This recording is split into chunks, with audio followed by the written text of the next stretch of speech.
Good evening, good morning, good afternoon, wherever you are. This is Dalek 451, the new Dalek Emperor, and how are you all doing out there tonight? Um, I just I just thought I'd do, I just felt like doing this little do a little. It's been a little while since I did a stream of my own, and I thought I'll just maybe I'll do I.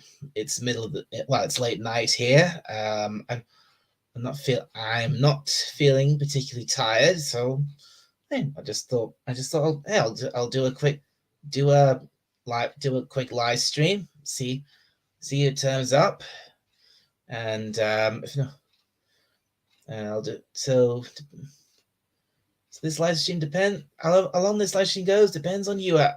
Depends on you folks. So anyone so so how you how you all doing out there tonight?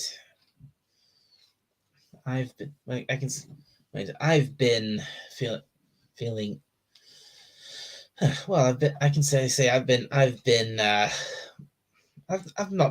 not too bad. I haven't been too bad recently. I've been enjoying a bit of good stuff, and maybe not so good stuff. But it's not. But hey, you can't. Not everything. Not nothing. As the saying goes, nothing's perfect, is it? So. So how's so I'm just gonna see so like I said, I just thought I'd start this stream and see if anyone's out there, and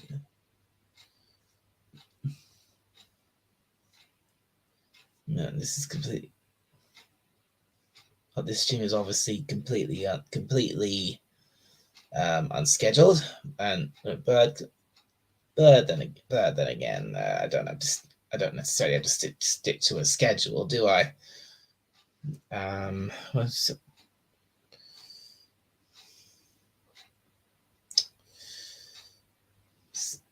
so yeah. Recently, I've been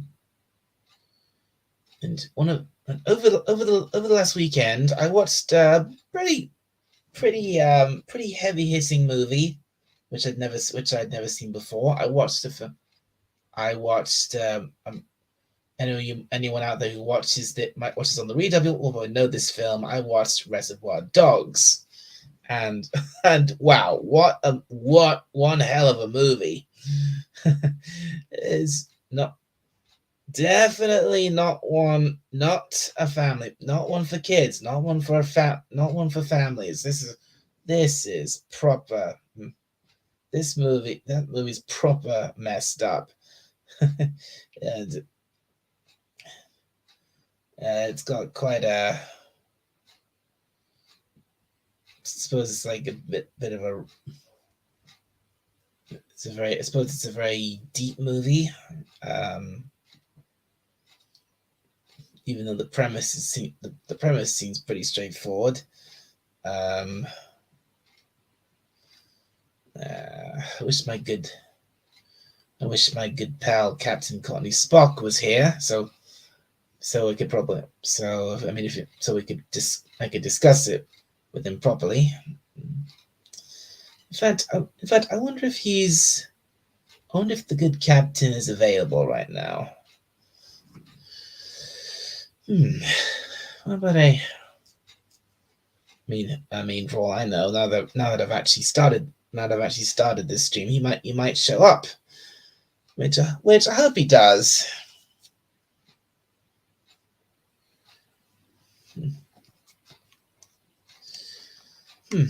This is good. It's quite so yeah. Reservoir Dogs, quite a movie, I gotta say. I've definitely learned where a few references in pop culture come from. They come from this movie, and my first and Hail to Milton knows the Insane Witch King. Good to see you. Who might shop only just showed up. Right, Milton. Well, look, and Milton, let me fair warning. If you're gonna bombard me with what's the difference between a cartoon and an anime questions, and you can get lost. You can go away right now. You can just leave right now. But no, I'm kidding. You can stay.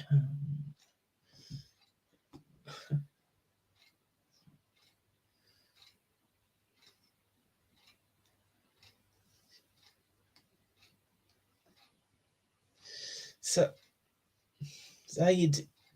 So I see that you're in the chat. How are you doing tonight, Milton?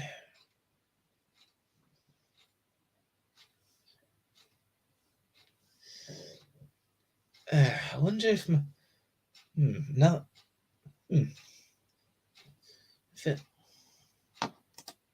But in fairness, I haven't asked the question yet, and you still haven't given a definitive answer. And the third point is you're the one bringing it up this time.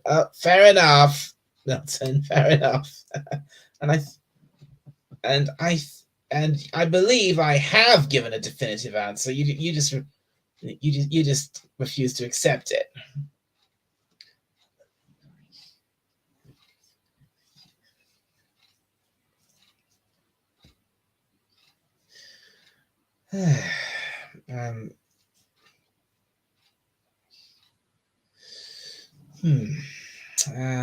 So what was I saying? Oh yeah, as I was saying about Reservoir Dogs. One of the things I learned about picked up from watching Reservoir Dogs. What I now know where the phrase "Come on, Ramblers, let's get rambling" comes from, because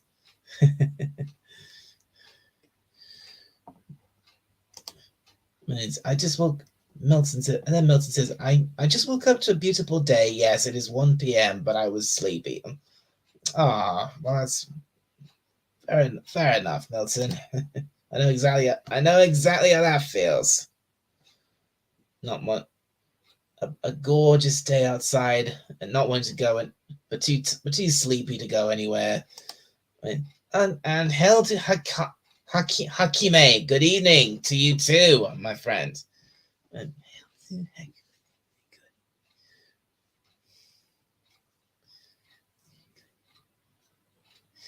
so how are you doing tonight, Hakime? You see any good shows or good movies lately?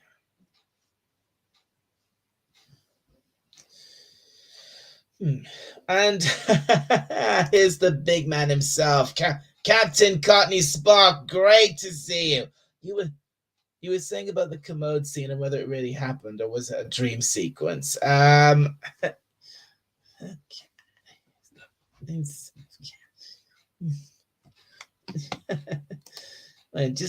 Just a quick question. What's the difference between a manga and a comic book? Is it just one's backwards? Yeah. Well, basically, yeah. That's the main difference between a comic and a manga is that it is read. A manga is read, right to left. Right, when a normal book, a regular comic is read from left to right, or from, or as we perceive it, it's read backwards. And Hakime says, "I'm good. I saw the boys." Oh, all right. It's pretty much the same but different styles. Yeah.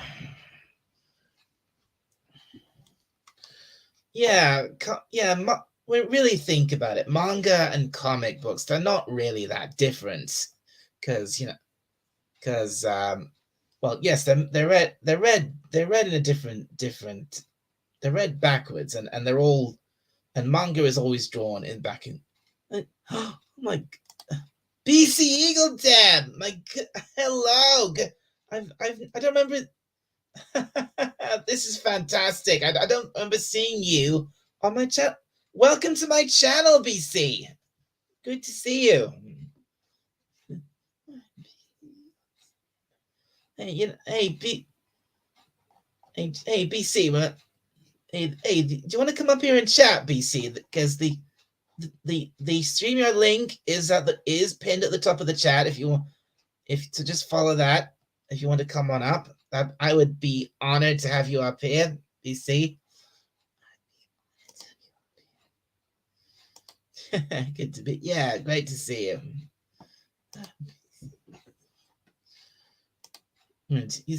Captain. Usagi Yojimbo is a samurai rabbit, but still not a manga, but a comic book. Is that so, Captain? Usagi Yojimbo. I don't think I've heard of that.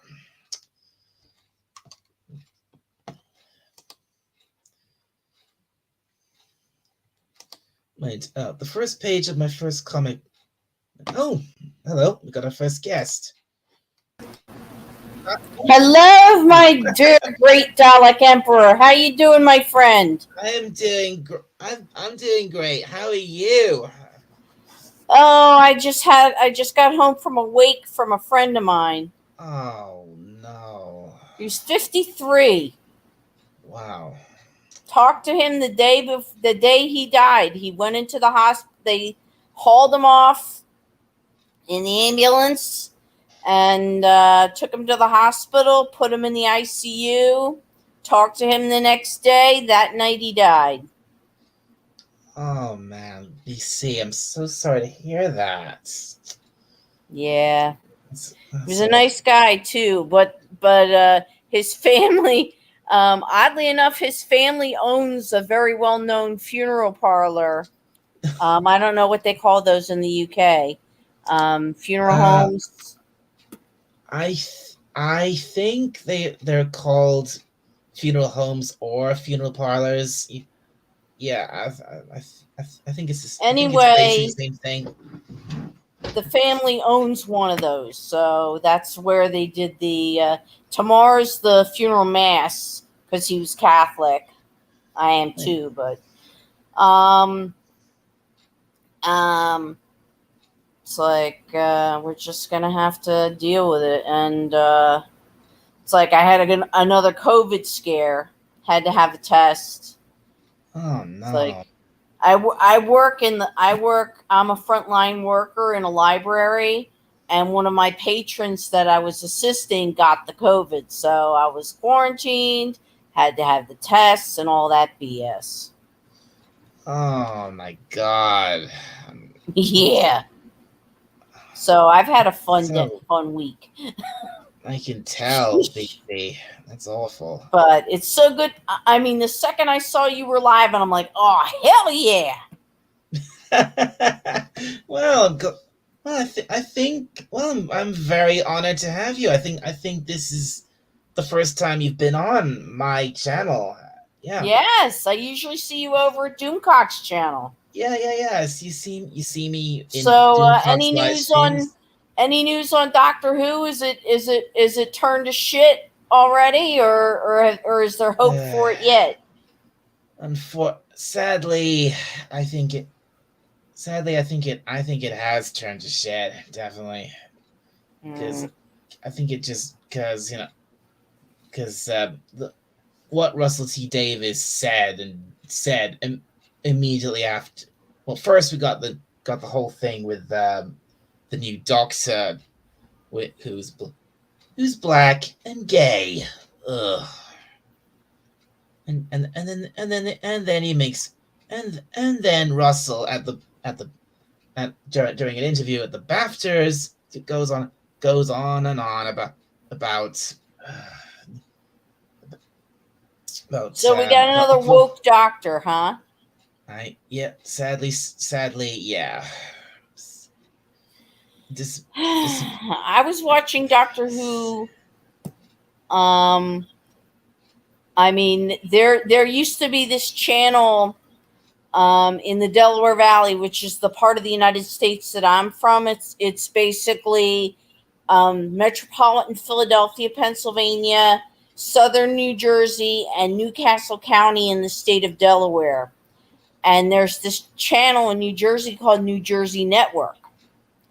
And they used to run Doctor Who every Saturday night.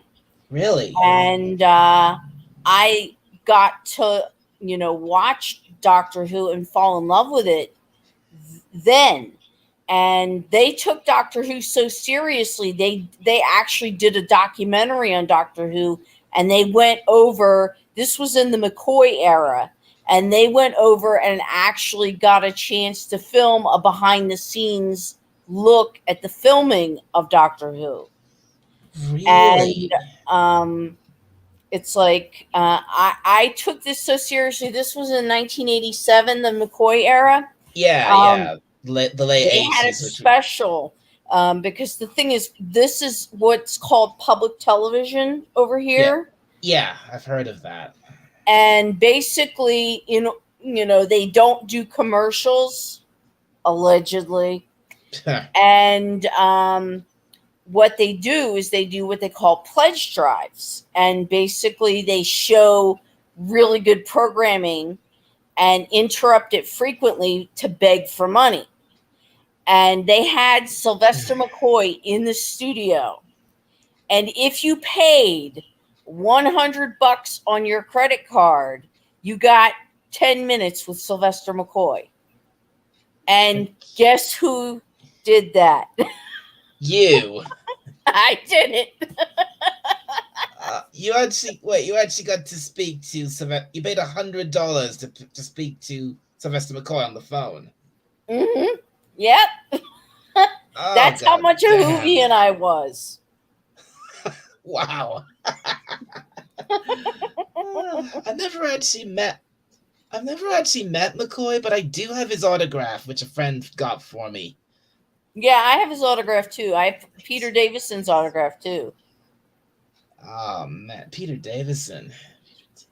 And I also have Sophie Aldred's autograph. Ace, which I loved her. Who I did meet. She was one of the best companions ever. Oh, she was. I actually did meet her, Sophie Aldred. Wow. And I'm a library page, and I know she did some audiobooks. Oh yeah, she's done loads of audio stuff, especially with them. Because my library in Newton, Massachusetts, basically they have a whole Doctor Who section of both DVD and audiobook. Right. I see. That's great. That's so they've got a lot of classic stuff as well as a lot of yep, a lot of adapted stories and things like that. Mm-hmm. Oh yeah. And I gotta put it away when people check it out, and they do. That's awesome. That's great. So, but I mean, it's like this woke bullshit just is really pissing me off. I mean, how could you screw up Buzz Lightyear? I mean, I marched for gay marriage in Massachusetts because the Catholic Church, and I'm Catholic, but wanted to put anti-gay marriage language in the Massachusetts Constitution, and we're like, so me and a bunch of other people marched on the State House to say no. And the thing is that, so the gay marriage bit doesn't faze me, but the thing is that the fact that they're turning Buzz, they didn't use Tim Allen. Yeah, I was I was annoyed by that they didn't use Tim Allen. In fact, they got rid of Tim Allen. I mean, they used Tim Allen for all the other Buzz movies. He doesn't even look like Buzz. Yeah. Why would Andy have bought the toy if it doesn't even look like Buzz? I know. I mean, and yeah, what you're saying about Tim Allen. Yeah, I mean, yeah, he was Buzz in all the Toy Story stuff, obviously, but and he was also he temporarily played Buzz outside of Toy Story. Buzz Lightyear of Star Command. Buzz Lightyear of Star Command. Yeah, he voiced Buzz there, and for some at least he did in the animated movie they did, but for some reason in the rest of the series he didn't voice Buzz. They got in this other guy. What's his name? Pete or something. This guy's done a lot of voice acting, and they had him voice Buzz, and I remember a while ago I watched the cartoon, and Buzz sounded all wrong with this guy voicing him. He didn't. Yeah, because Tim Allen is Buzz. Buzz, and yeah, exactly. Tim Allen is Buzz Lightyear. Yeah, I mean, it's just like what really pissed me off. I mean, I liked Frozen 2, but I mean, they changed the voice of the king. Because the thing is, in the first movie, Maurice LaMarche, who actually is the voice of the brain in Animaniacs. I know who Maurice LaMarche is, and I know he was the brain, and he was brilliant as the brain. I mean, I loved him. He was awesome, and he also did. He also did the burps for Wacko. You remember the Great Wackarati? That was Morris doing that. Yep. And I have, if you get the DVD box set of Animaniacs, the complete series, they have Maurice doing it live. Oh man, Captain Spock, how are you doing? Good. Hello there, Captain Courtney Spock. Good. Welcome back to the channel. Good evening. How are you? Good evening. Right now, let me get this straight. Okay, so no pun intended. Right. So Lightyear is a movie inside of the world of toys. So Andy in Toy Story is real, but Buzz Lightyear is a toy. But he's a toy based on the movie. So in the movie, our movie Toy Story, which is in the movie Toy Story, that's reality, of course, suspension disbelief. So in the movie Toy Story, Andy is real, and he sees a movie, and that movie is a Lightyear. Have I got that right? That's what they're saying, isn't it? Basically, Andy sees the movie Lightyear is the movie that Andy sees that makes him want the toy. Right. So the movie that we're seeing is the movie that Andy is seeing. So in the movie Toy Story, which is through suspension disbelief, that's reality. And here's so the toy. Right. So that means that the toy Buzz Lightyear in the movie Toy Story, in their reality, Buzz Lightyear is not an astronaut. He's a toy. He's a toy based on a fictional astronaut in the movie. Yes. So he's a toy based on the character in the movie. And then they made a movie about that. And then we bought a toy. And then you got a Buzz Lightyear toy, right? So you've got a toy based on a movie. I had a Buzz toy. Yeah, I had a Buzz Lightyear toy back in the day. Right. So you've got a toy based on the movie, based on a toy, based on the movie. Right? Yeah, I've even got a Buzz Lightyear toy. My little nephew loved me so much, he gave me his favorite toy, which was a little Buzz Lightyear, and I have it actually right over there. Right, that is a toy. You can go and get it if you want. That is a toy based on a movie, based on a toy, based on a movie. Yes. A toy based on a toy based on a movie. Not a toy based on a toy. That'd be silly, darling. Pay attention. No, it's a toy. A toy, Exhibit A, based on the movie. Toys. The movie is Toy Story. Good job it's not called Movie Story. It would be all night. Right, so you've got a toy. Have you got the toy there? Have you got the toy? You have the toy. Do you Have you have got the the toy, toy? Deb? Exhibit A, the toy. Do you have the toy? Have you got a Mhm. buzz? You got the toy? Yeah. Mate, can we see the toy, please? May I see? Sure. Hold on May just I? a Yeah, second. can we see I it? got to go around the other Because side. I've got to get my head around what's going. Because I'm all about the transmedia canonical verisimilitude. Normally, I'm comparing a comic to a movie. Now I'm comparing a movie to a toy. Right. So what you got there is a toy. A toy Buzz Lightyear. He's not real, right? He's not sentient. He doesn't go. Well, you wouldn't know, would you? That's the whole point. If he is sentient and he's acting right now, because we're here. That's the ha ha. I mean, how do we know? Maybe he is actually real. But that aside, right, here we go. So you got a Buzz Lightyear toy, right? Okay, right. Those hi Buzz. How you doing, Bob? That Right. So that is a See? toy, This is the Buzz. and that's the Buzz. That's not from Lightyear. That's from Toy Story, right? That came out that's after. yeah, right? that's definitely Buzz Lightyear from Toy Story, not the Right. not- So that's a toy based on a movie, based on a Mhm. toy, based on a Mhm. movie, and that Yep. movie is Lightyear. Lightyear is the movie in the fictional world of Toy Story, and from that movie Yes. they got a toy. From that toy they got a movie. We got a movie, and from that you got a toy that you're looking at right now. Yep. Right. This is There- this is Yeah. Buzz.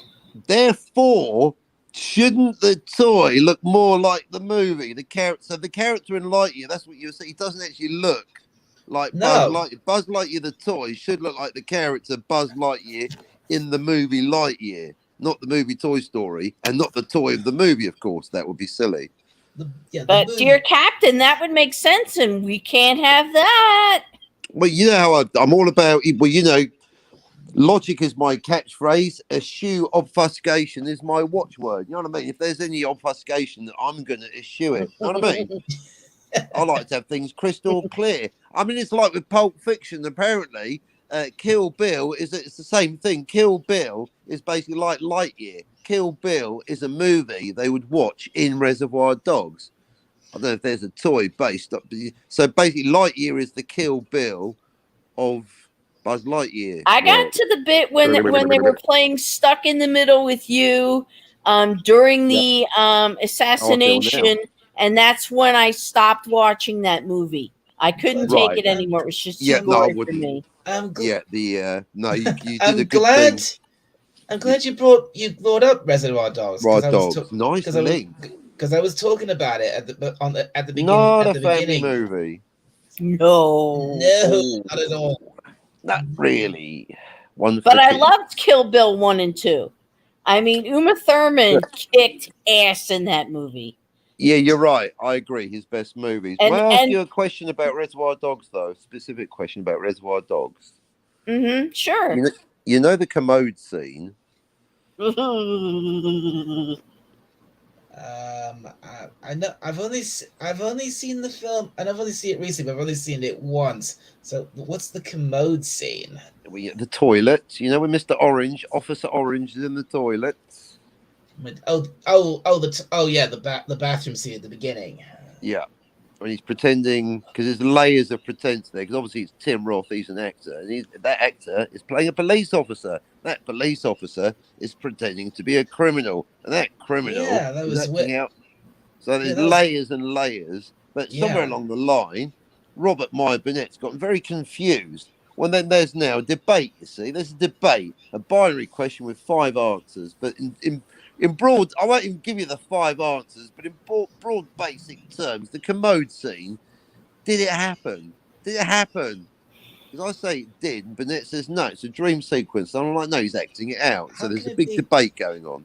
How can it be a dream sequence? That makes no sense at all. Thank you. Right, darling. Well, you're on to one to like with the time travel. Once again, darling. People will talk about anything. I mean, there's actually How a dare you? debate. I'll talk about nothing apart from this. Yeah, I know. Anything. This is There's the actually topic. I mean, it's literally right at the start of the movie, and they've literally just gotten away from the crime the crime they tried to pull off, and it went horribly wrong. And it's not even the topic. It's basically if I say something on YouTube and someone disagrees, well, what else is new? But if someone disagrees, especially a big channel with tens of thousands of subs, disagrees and specifically makes a video specifically calling me, Captain Cockney Spock, out, going, Cockney's wrong, then I am compelled, I am honour bound to respond, Robert Mybernet. And I say it did happen. It's not up to you. It's not a point of view. It did happen. And anyone that says it's a dream sequence, we're going to have words. And that's what YouTube, that is the fire. That is fuel to the fire. That's how you get subs, Dalek, arguing about the commode scene on Reservoir Dogs. That is a hot topic. Hot topic. I mean, if this, if that scene happened like later in the movie, that there's, I guess that might be the possibility it could be a dream sequence. But that early in the movie, when they're just in there talking about, about who grassed them up, and about this. We got a rat in the house. We got a rat in the house. Mr. Orange, who's dying for this gunshot, and it's like how could anyone interpret that as a dream sequence? No, not that. The later, we're not even clear on what scene. Oh, it's layers of comedy gold. Later there's a flashback to earlier, a flash forward to a flashback, where Orange, before he gets shot, is talking to the others in a nightclub, giving them an anecdote, a charming, amusing anecdote from his life as a burglar.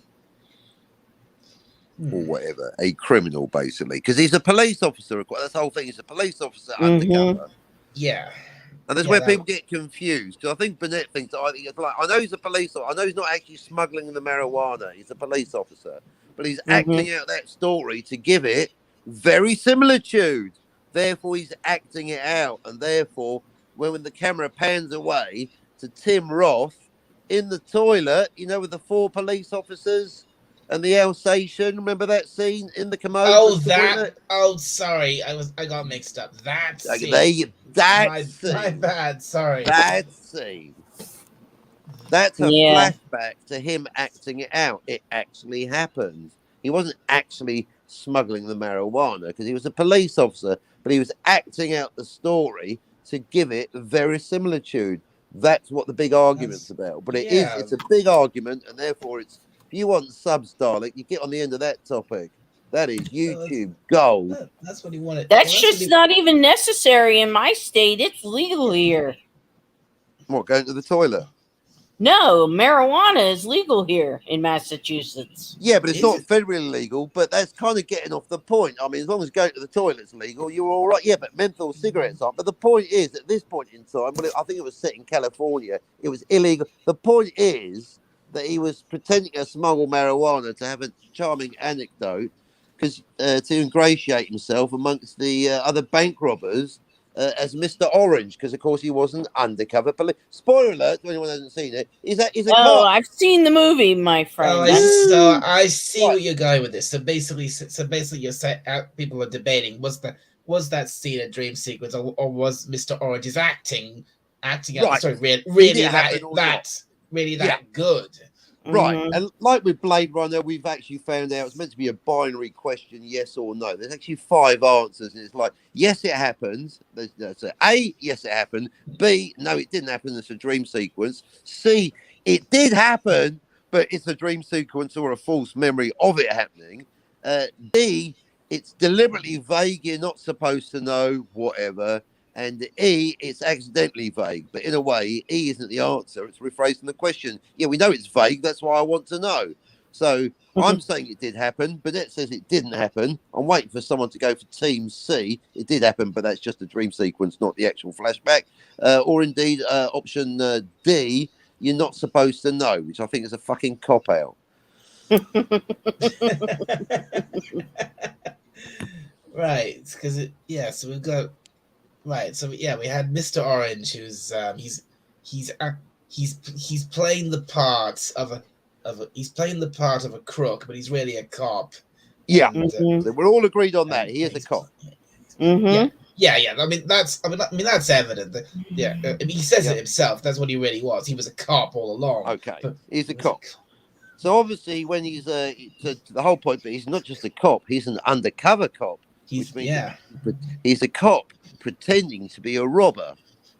That's right. Yeah. So the robbers know, as is mentioned in the script in the actual movie, that because we're going to have a watch along if everyone doesn't agree on the movie, that they're strangers, they don't know each other, and that it's a security risk. They have to have a charming anecdote to ingratiate themselves with the other robbers. And so Mr. Orange, tell us one of your stories. Well, I was arresting a criminal the other day, and I thought, oh, I'll fuck with him, and I banged his head on the police car going in.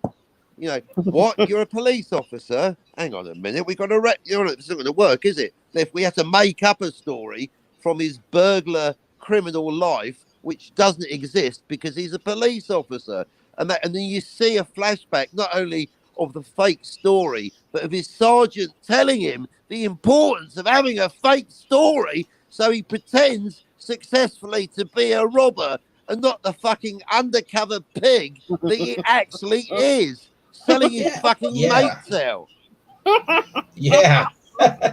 Kind of underscored in the script. His sergeant is kind of telling us very important that you understand this story is real, that you understand. How did you dry your hands? Was it a paper towel or was it hot air? How did you get the hot air? Well, I started talking to Robert My Burnett, and that's it. My hands were dry immediately. Lots of hot air. He plays. What that guy was trying to drill into Mr. Orange's head is obviously that, like, you don't this isn't just acting. This isn't just playing a part. You have to live and breathe this part to be out. You need to absorb every detail, and you need to live every detail. That's what he was basically, and that's what he was trying to drill into his head, and he did, and I'd say he did it pretty well because obviously he infiltrated the smuggling ring or gang, whatever it was. Yeah, right. The bank robbers. Well, because he acted out the story, and this is what the argument's about. So when you see him, Tim Roth, Officer Orange, pretending to be a potential bank robber, telling the others in a nightclub the story of him in a commode trying to smuggle some marijuana when he bumps into 4 LAPD in an Alsatian. He acted out the story. That's 4 of his cop mates and a cop Alsatian. That's him in a toilet, isn't it? So he was acting out the story as his sergeant specifically told him to in the movie, to give it very similitude. Seems self-evident to me.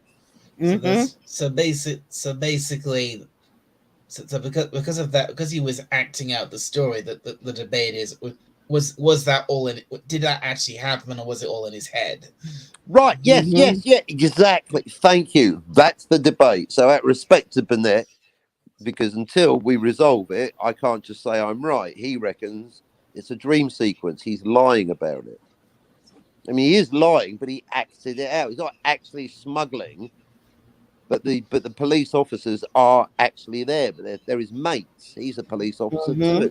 Yeah, he's acting it out like his sergeant told him to. I don't see why Burnett doesn't get it, but he hasn't conceded defeat. So that's YouTube Gold. You're arguing with someone, you punch upwards. Burnett's huge. I'm taking him down because he's wrong. Because Burnett is ignorant of the visual language of cinema. We're going to make a video and say we're going to get Tarantino weighing in on this. But then you could go Death of the Author, couldn't you? So. Yeah. That's why I'm asking you, because but don't let me pressure. If you think it's a dream sequence, then you're on Team Burnett, and it's fine. But there is a debate, and debates are YouTube Gold. Well, frankly, I didn't. Well, when watching it, I didn't think it was a dream sequence. I did think it was happening. Yes, Dalek. See, you were right about the time travel. You're right about this. Because why would it? Because I get he's obvious. I get that he's acting it out, but obviously he needs to perfect the part. So yeah. So why not actually find his cop pals and actually do just that? But by telling them that's by acting out the story. Exactly. I mean, all you need is 4 cops in the toilet. What he's literally working in a police station. What you can find easily in a police station? 4 cops in a toilet. Wasn't even hard for him to do, was it? Exactly, Dalek. It happened. Yeah. There you go. Suck on that one, Burnett. Dalek told you. Yeah. Actually, in Massachusetts, I don't know if you guys have heard of the story of Whitey Bulger, who was our local mob boss, and he got an FBI guy to tip him off, basically to give him a grant of immunity and to tip him off when the FBI was getting close to him and helping him cover up several murders. And they found him and his girlfriend in California with hundreds of thousands of dollars in the walls of their apartment. They were just running around with like hundreds of thousands of dollars in cash. Wow. And they caught the FBI guy, threw his ass in jail. They caught Whitey Bulger, threw his ass in jail. He died there. And they threw the girlfriend's ass in jail for helping him. That's and a lot she of just got out. A lot of jails. Mm-hmm. Yeah. Whitey Bulger was scum. And the thing is, Whitey Bulger's brother was the head of the state senate in Massachusetts. So, and he pled the fifth. He would not give his brother up. And you know he was in touch with his brother. You just know it, Dalek. Don't deny it. Exactly. And he was the head of the state senate. Come on, Dalek. I mean, it's just insane. Why wouldn't? Well, it's like I love Massachusetts, but this is a weird state, my friends. I know. I used to work there. The HQ of my company used to be there. Used to work. You hang out in Cambridge, and then Boston. Great margaritas, though. Boylston, brilliant. Comic shops and margaritas all day. Record stores, fantastic. Yeah, that Boylston. Well, I wouldn't know anything. I wouldn't know anything about anything like any. I wouldn't, but that's okay. Tongue-tied. That's okay, Dalek Emperor. I'll introduce it to you gradually. Heck, I can barely get my head around the politics of the UK. Never mind America. He's not wrong. Good yeah. It's like which I'm surprised. Which I'm surprised I'm allowing on my channel right now because normally I know, right, Dalek. I thought the alarms were going. You have contravened the Dalek code. Okay. Normally, bring it back to pop culture. Where is the doctor? The doctor. Yeah, no worries. Actually, the funny thing is, I cannot for your local by-elections. Your by-elections first. That's enough. Okay, Captain, that's enough, please.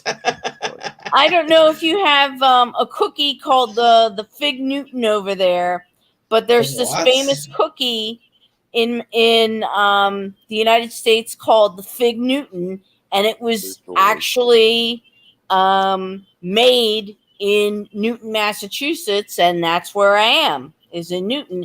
And I've met the mayor of Newton. She's a very nice lady, and on her desk is a huge presentation bowl of Fig Newtons.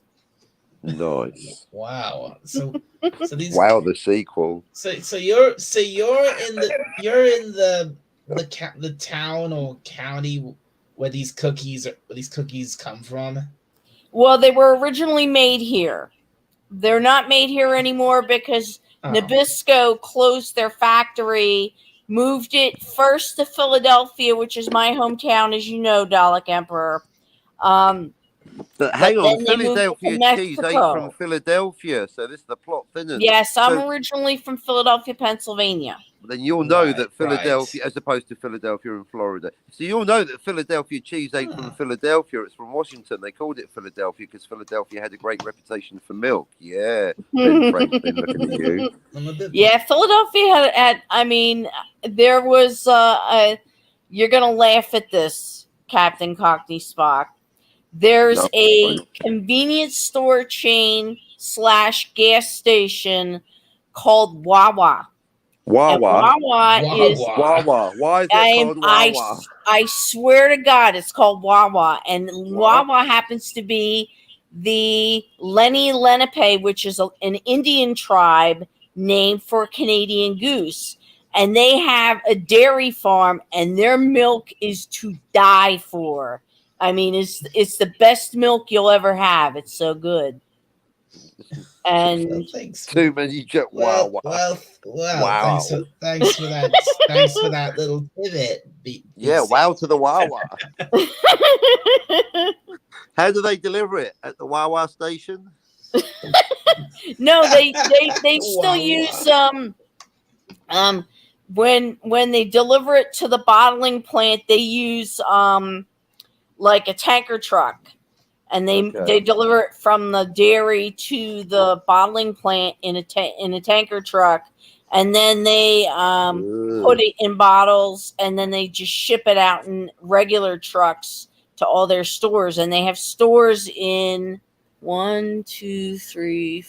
Let's see, they have stores in Delaware, New Jersey, Pennsylvania, New York, Virginia, Maryland, and Florida. Too. So 8 states. But I'll tell you what, with the Wawa, it reminds me, you know the Wawa, you know the Equalizer starring Edward Woodward. You know why Edward Woodward has got so many D's in his name? Why? Because Ewa Woo Woo just sounds silly.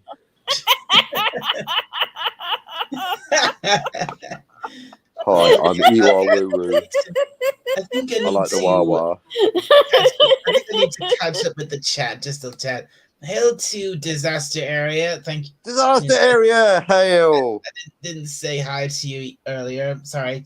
Doctor Who movies are based on Doctor Who TV episodes, but have different toys. There's movies. And then there was a Doctor Who movie back in the 90s. There was, yes. And it stunk. Absolutely. But Paul McGann was great. Yeah. First French kiss for a Doctor Who, right? On screen.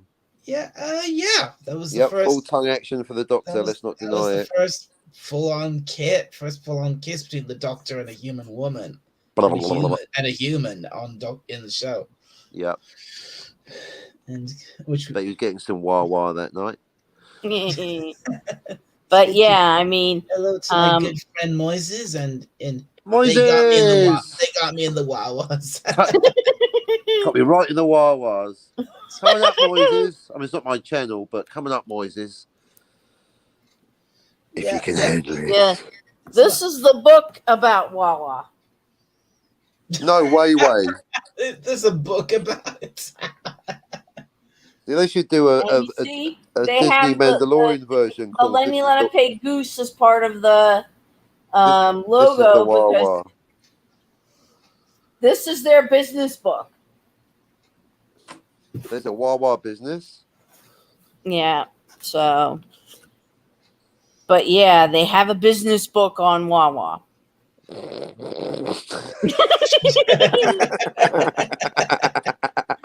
Yeah, I have so many damn books. It's not even funny.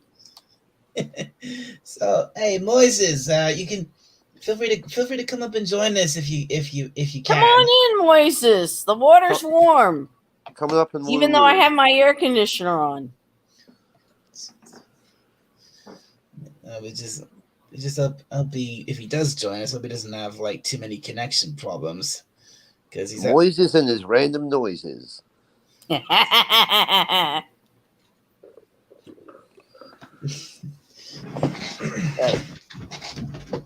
Let's see. You must be up quite late, my dear Dalek Emperor. I am. Yes, it's almost 3. It's almost 3 a.m. here. It's almost 10 p.m. here. You beast, Dalek. You're insatiable. What's this about? When I was talking about the 260. Oh yes. Oh yeah. You're right. There are technically 2 Doctor Who movies from the 60s. Two? Really? What? I didn't know that. I demand an explanation. You've never heard of them, BC. Probably because when in the 60s? Because I wasn't born until 69, and I didn't start watching Doctor Who until the 80s. Well, here's the thing. The thing. These movies. There were 2 movies, or especially they weren't necessarily Doctor Who movies. They were 2 Dalek movies. Ooh. Yeah, the first, there's 2 of them. The first one was called Doctor Who and the Daleks, and the second one was called Dalek Invasion Earth 2057 AD. Because I think it was 2057. That one sounds cool. Was it cool, Dalek Emperor, or did it stink? They're good. They are good. The second one's really good in my opinion. But the first one's okay. It's very campy, I suppose the words for it. Yeah, it's very. But the second one is a lot better. It's real. But one thing you got to keep in mind: these movies aren't canon to actual Doctor Who. Canon, canonical verisimilitude. They're based on the 2 original Dalek stories from the show Doctor Who. Which the first one was the original. The first movie is based on the original, was simply called The Daleks, and the second movie is based on the story The Dalek Invasion of Earth. Isn't that the one where the Dalek comes out of the Thames? That's the one, yeah. I love that one. Yeah, it's also the one where William Hartnell made his most iconic speech when he was saying goodbye. Yes, one day I shall come back. That's the one. One day I shall come back. Yes, I shall come back. And then until then, go forward in all your beliefs. Keep arguing on YouTube, irrelevant bollocks.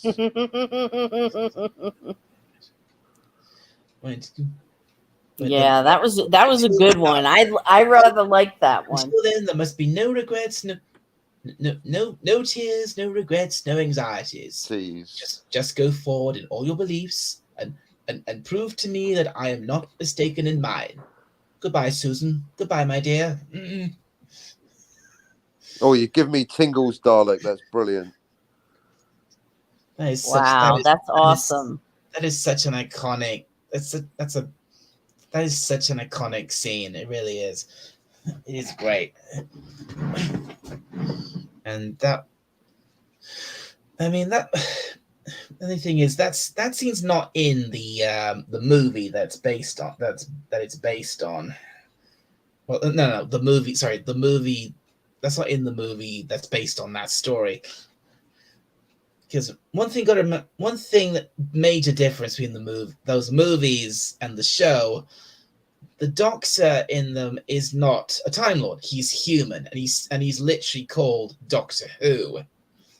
Oh, I know it's cheesy. Yeah, because Doctor Who isn't the Doctor. He's not the Doctor. He's not the Doctor. He's Doctor Who, and Doctor Who isn't the Doctor. The Doctor's Doctor Who. The Doctor's the I'm Doctor. trying to get this camera to film my thumb going down, and it's not doing well because the camera's on my computer, and my computer is on my belly. Well, that's a thumbs down for the camera then. It's a cheap piece of shit. It's a Chromebook. Oh God. Yeah. Well, bird in the house. This way, birdie. Unfortunately, Fine. Mr. BC Eagle Deb is at work, so otherwise you would have met him. Oh, really? That way, Birdie. Out the door. Excuse me. Yourself. I'll be right back. I'm gonna take care of the Yeah, wildlife. Mr. BC Eagle Deb works for Amazon, so he works nights. He actually works for Amazon.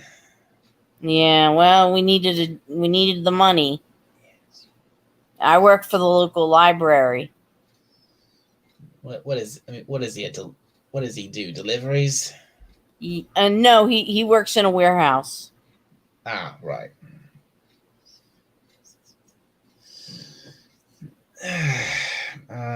So, But what are you gonna do? We gotta have money to run the house. yeah. Well, now while the captain's gone, what else can I? What, the captain's gone? Oh, Right here. Come on, right here. well, he did mute himself for a minute and step away, didn't you, Captain? I'm right here. I'm just trying to get this fantail out the house again. That way, fantail. Oh my, not me. Other way, fantail. Silly Billy. You'll figure out in the end. It's like living in a Disney cartoon. Ladies, like you dive bombing the soldiers, not the Spartans. Not the Spartans. Right, they were based on the first two Dalek TV episodes. That's right. Yes, disaster. They were. Oh, you almost made it. I'll open the door for you. Come on. That way. Yes, out the door.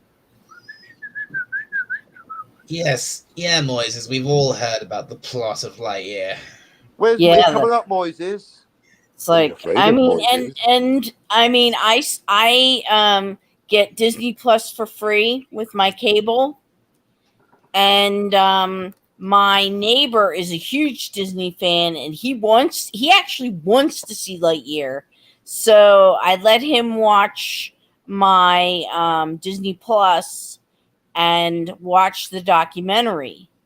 And one of the plot points, even Pixar couldn't describe properly.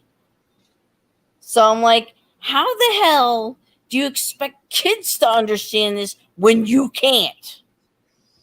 Really? Because I'm like, what the hell is this? No way.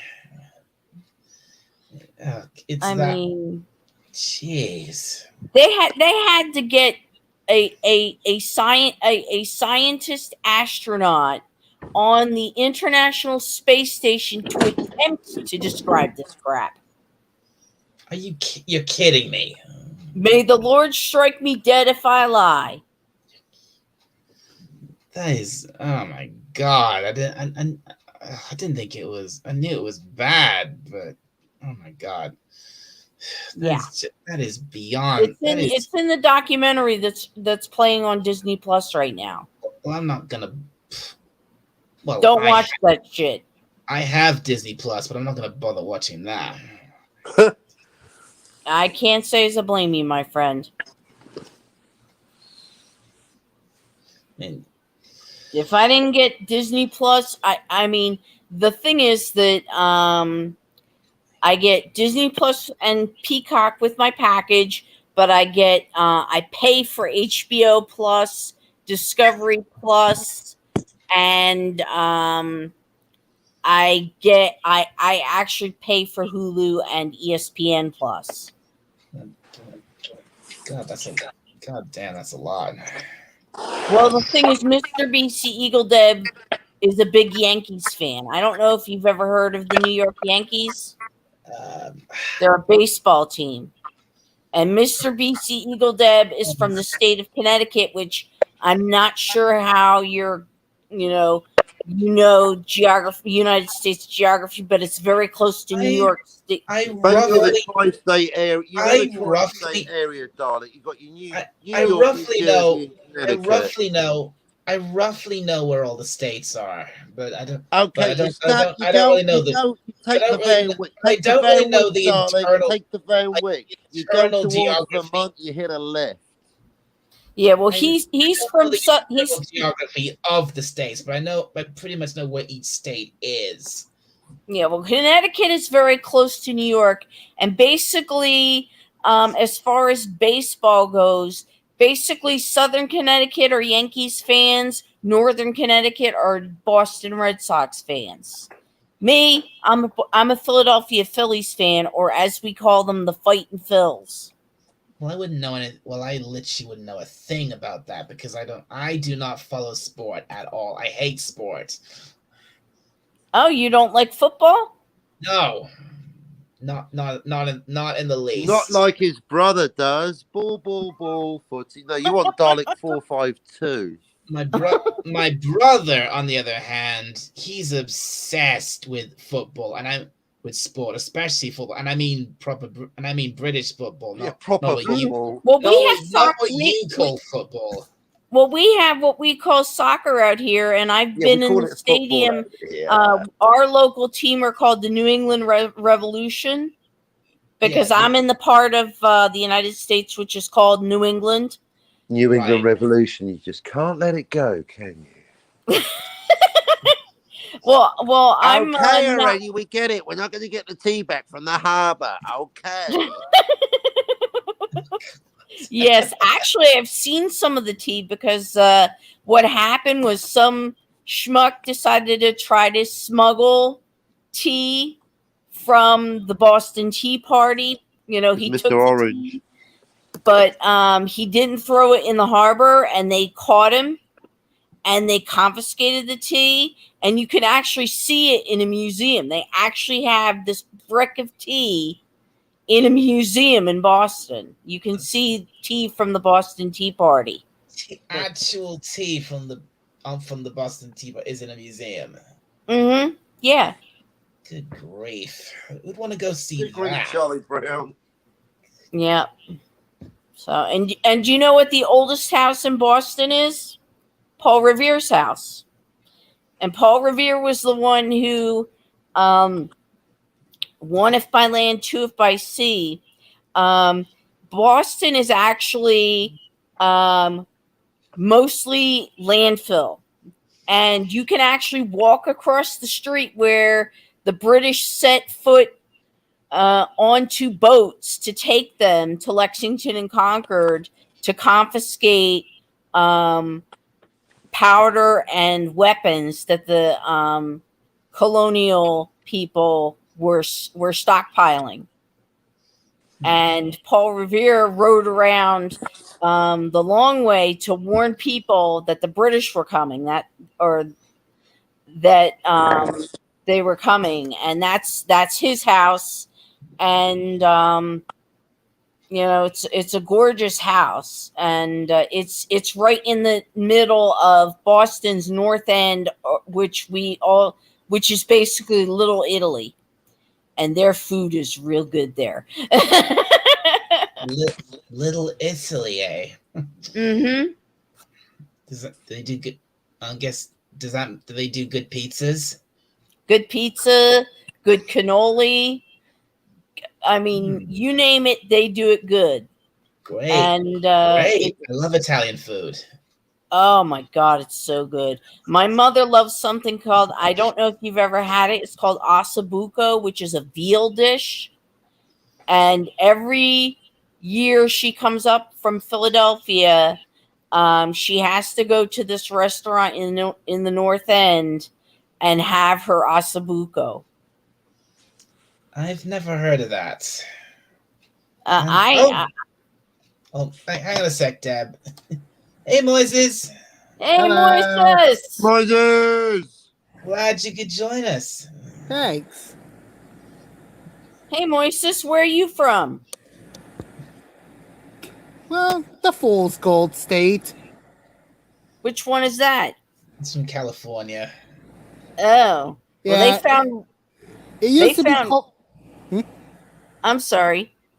It used to be called the Gold State, but I now call it the Fool's Gold State for reasons. Yeah, it's hot as hell out there. And also there's a bunch of idiocy in Hollywood. Yep. Which is also the reason why I call it the Fool's Gold State. Yeah, that would be a good explanation to me. That's a good name for it. Yeah, I'm in Massachusetts on the East Coast.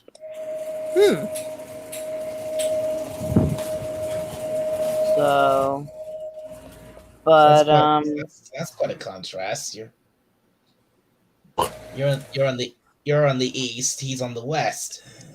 Yeah. Mhm. And by the way, Captain Spock, I did Hello. say the comments about the Boston Tea Party thing, and guess what? You can't have your tea back.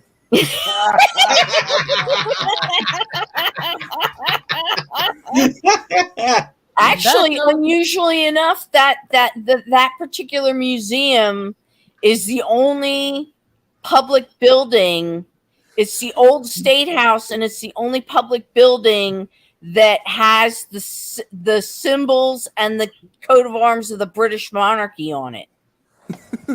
And the Queen, when she visited Boston in 1976 to celebrate the bicentennial, actually spoke from that balcony. Wow, she did? Wow. Mm-hmm. Interesting. Yeah, and every year on the 4th of July, they have some big mucky muck read the Declaration of Independence from that same balcony. Well, then that's kind of ironic. But anyways, yeah. So anyways, how are you doing, my friend? Culture curator, good to see you. But anyways, we've made a museum to parade her humiliation. Humiliation?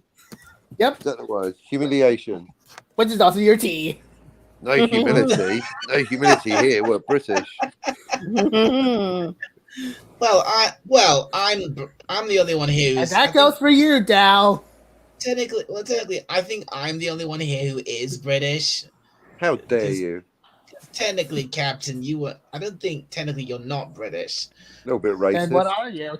Are exactly. you? I'm British. How dare I'm further than that, I'm English. Racist. Oh, I was born in Poland, but who wasn't, darling? Well, I'm English. If you go back 400 years, I'm a Mayflower descendant. At least I was actually born in England, and I live here. Yeah, I also don't live there. I'm an immigrant expat. It does confuse people. Mm-hmm. I'm not from there, and I'm not there, but I'm still. What do I want to do? Have a cup of tea? Do a bit in the harbour? Have some crumpet? What? How dare you, darling? Well, I'm English if you go back 400 years, friends. There you go, exactly. I mean, I go by language. What language we all speak in? English. All right, we're all English. Fair enough. That's what my the parents war are was from about. Mexico. Otherwise, we'd be speaking Cool. French, wouldn't we? Well, I'm on one side of my family. I'm 400 years in this country because of the Mayflower, and on the other side of my family, I'm only 2 generations in this country. My biological father, was a first-generation American. Boom. His father immigrated to this country from Poland. Ah.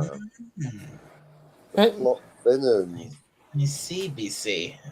My family's been on Mexico for their entire life until my parents moved to the U.S. So me and my sisters can have a life there. That's cool. Do you speak Do you still speak Spanish fluently? Well, yes, but a little bit. I actually adapted to the American culture, and English is actually the only language I can speak fluently. Mm-hmm. I wish I could still speak Polish. My biological father abandoned us when I was 3. So I started actually speaking Polish when I was, when I started speaking, I was bilingual. But when my biological father beat feet and the family cut us off, there went the Polish. Ja nie mówi po polsku. Bardzo troszkę mówi, nie rozumiesz po polsku. Nie mówi angielsku. If there's any, I can understand. I can recognize some of those words and know that I used to know what they meant, but that's as See? far as it goes. It's in there somewhere. So yeah, I'm the same. It's locked away in there. I did used to back in school. I did used to take I did take lessons to speak German, but Ooh, Ooh, I'm part that's German good. too. Ooh. Can you show us your German language, Dal? No. no, I don't think I can. It's been years since I've said a word of German. Mhm. But I mean, if there's one, I'll tell you this: if there's any language I wish I could speak, I want to speak Japanese. Ooh, that would be Ooh. cool. That That's way you actually could watch interesting. That way you could watch anime without having to read Yeah. the subtitles. Without the rubbish dubs or the subtitles. Yeah, that'd be fantastic. I kind of like the word rubbish.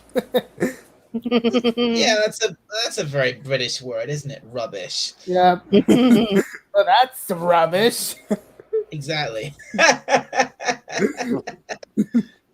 Well, I prefer the Philadelphianism, which is that's a crock of shit. Yeah, it's Oh, got it subtle is. things. That's what you need. Hey, we're from Philadelphia. We don't play. Right.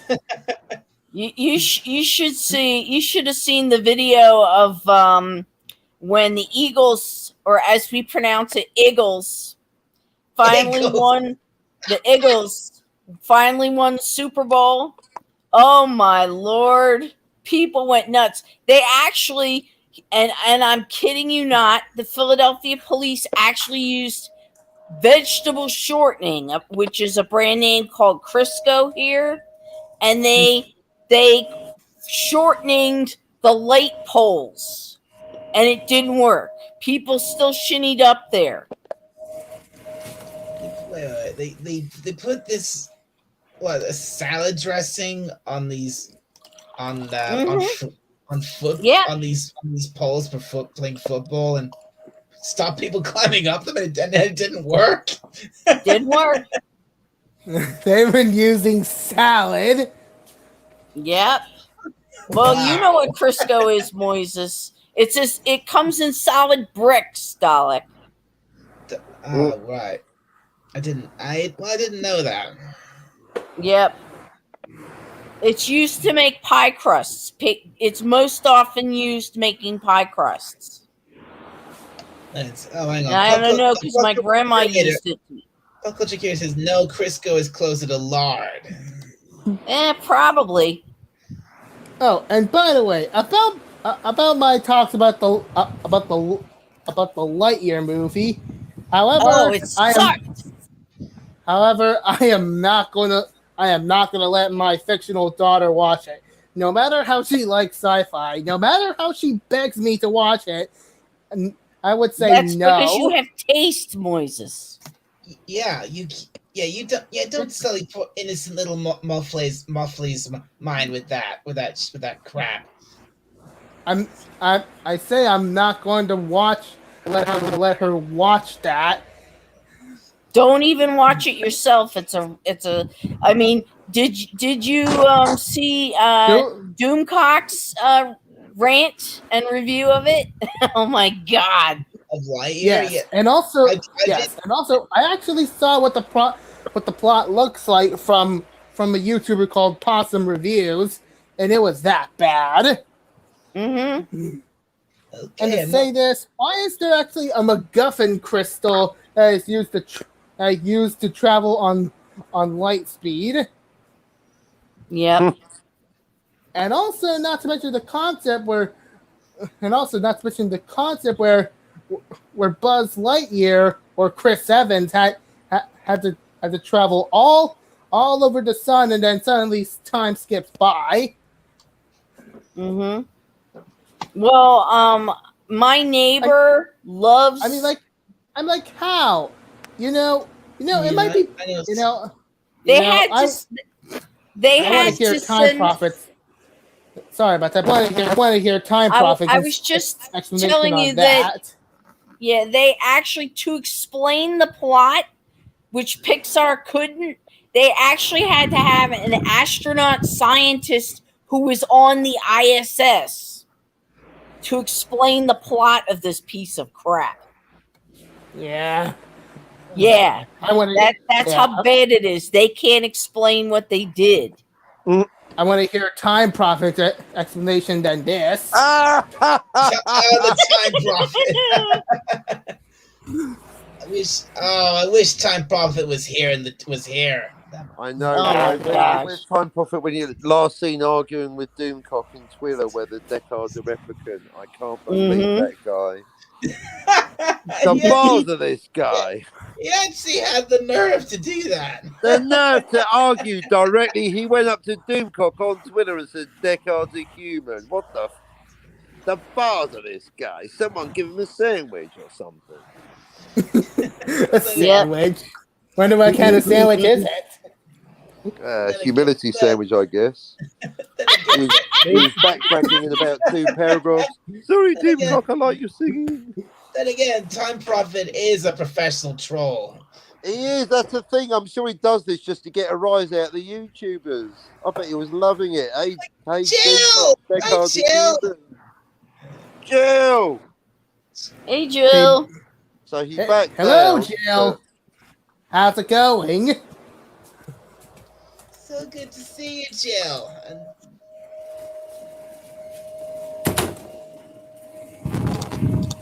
Shut that door. And an awkward silence. So I tell you, I mean, I'm just so glad that I get Disney Plus free because I wouldn't pay for that shit. So it's like, I mean, I don't even have time to watch all the streaming services I get because I get Disney Plus, HBO Plus, Discovery Plus. It was HBO Max. It's like, I mean, yeah, HBO Max. HBO Min. Speaking of I get I don't know when it Discovery happened. Plus. I get the ESPN Plus. I get Hulu. I get Netflix, and I get Peacock. I don't watch Peacock. I get that free with my package. Right. Well, I think in my family we've got a good few streaming services between us. I think my brother, I think he paid for I think he watches Discovery Plus. I've got Disney Plus, Netflix, and Prime. Oh yeah, I've got Prime too. What else? I think my brother also. He also had paid for got a local service here called Now. I've heard of that, but because believe it or not, there's this guy called Chili Con Carne, or Chili John Carney, I think his name is. He's an anti-license fee guy. Chili John Carney, I think his name is. And I watch his videos every now and again. I don't know why. And by the way, I had not even used Disney Plus for a while. I've actually stopped touching it I've stopped touching it ever since the Boba Fett incident. But I stop touching it. But I did watch it. But I did watch it because of the Chip and Dale Rescue Rangers movie that my friend has suggested. Yes. Was it any good? I didn't watch it. Or was it all woke bullshit? Well, it was kind of good. I did give it an 8. I did give it an 8 out of 10. I did give it an 8 out of 10. You liked it that much? And well, maybe, but what I liked about the movie is that it had J.K. Simmons. But the downside of the movie that it had Seth Rogen. Oh God. Yeah, that comedian. Boo. Yeah. Seriously. Yeah, seriously, fuck that guy. Mhm. Yeah, but The only comedians I like are Fluffy and Louis Black. and also J.K. Simmons. Well, for his performance. Mm-hmm.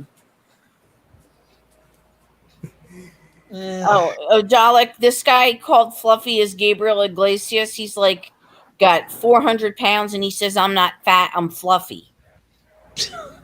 what? Oh, and by the way, J.K. Simmons. Remember these books? Oh,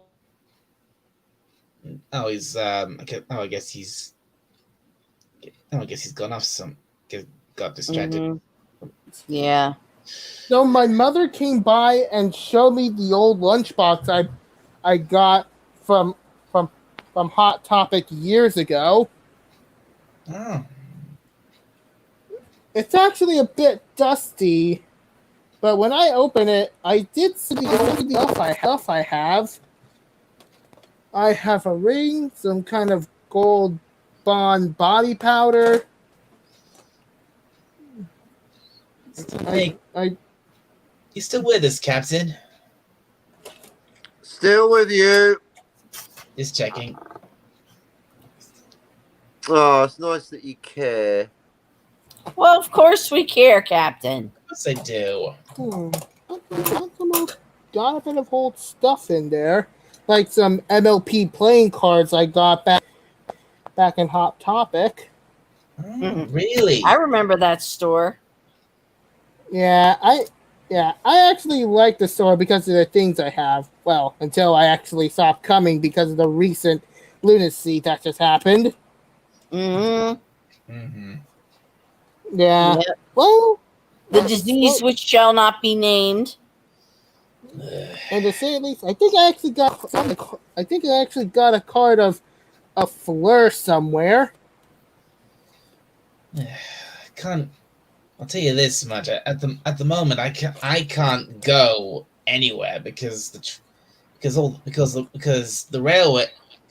all the railways are on strike over here right now. Well, that sucks. Yeah. Yeah. Same thing with the truckers thing. Well, we don't have the truckers. We're screwed. Yeah. I got cards of everyone, but I think I did recall that I have a Fleur card somewhere. A Fleur card, really? Yes, it's somewhere. Oh, I'd like to see that. Well, possibly. No, where is it? Well, if you don't want to be on camera or can't be on camera, Moise, it's fine. Well, speaking of camera, I've got to go, my dear friends, because I have to be up at 10 o'clock for the funeral tomorrow. Oh, Okay. fair enough. Well, Well, we'll talk to you again. We'll talk. Thank you very much for coming on. It has been great. It's been great to see you, Fantastic my having you. liege. Yeah, Having great you talking with to me. you. So So- listen, you take care of yourself, and I'll see. When's your next live? I'm not. I don't really have. Whenever Dal feels like Believe doing a does live Doom- stream. I believe Doomcock has an arch villain stream coming up. Yeah, I saw that. I haven't seen when it is. I'm not sure if. Thursday. Oh, it's Thursday. Thursday's usually a good day for me, but this Thursday I have to work to make up for missing. Monday I missed days because I had unit inspection and then a doctor's appointment.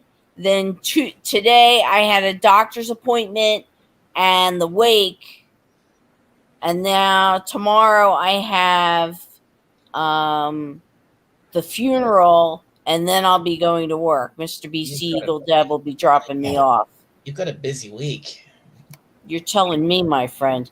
Well, listen, take care, everybody. Yeah, again, thank you very much for coming on, BC. Nice It's been talking a to great you. pleasure. My pleasure talking to everybody. Take care. Bye-bye. Bye. Bye. Oh, Oh, and by the Dal, I could not even find a floor card somewhere, but I do found an Octavia card. Oh, really? Oh yes. Oh, look at. Oh, okay. Actually, let's get that proper view. There we go. Oh, look at that. Oh, she looks beautiful like that. Yep, she is. She is one beautiful Brit, I say. That's right. That's right. She is. She does sound British, doesn't she? Yep. Sadly, I don't have a Fleur card.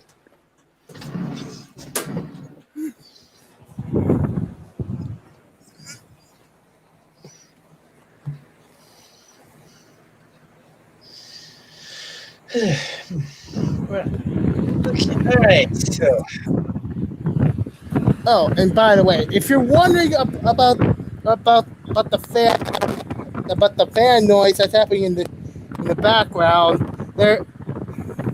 my house is a bit hot at the moment. Imagine it is. In my phone, it's actually 102 degrees out there.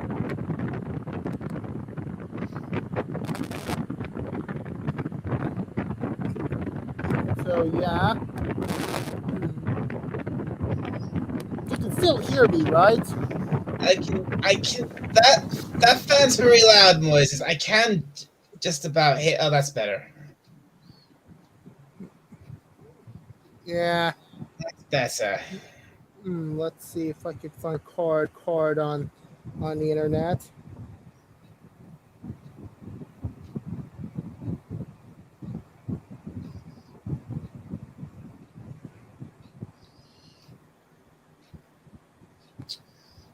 Speaking of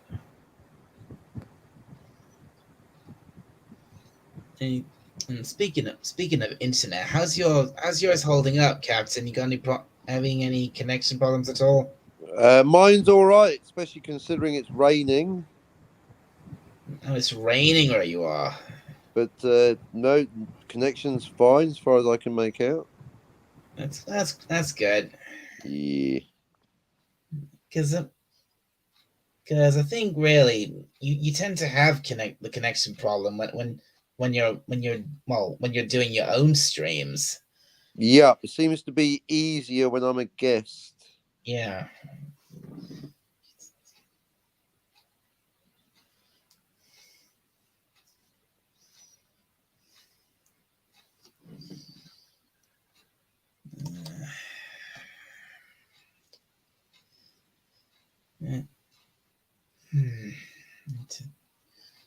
What's happening with Moises there? I think he's looking for something he'd like to show me. Very good. So how long shall I keep this stream going for? I mean, we're almost at an hour and a half now. Oh, always the question. Bow, bow, bow. How long, Dalek? How long? I don't know, how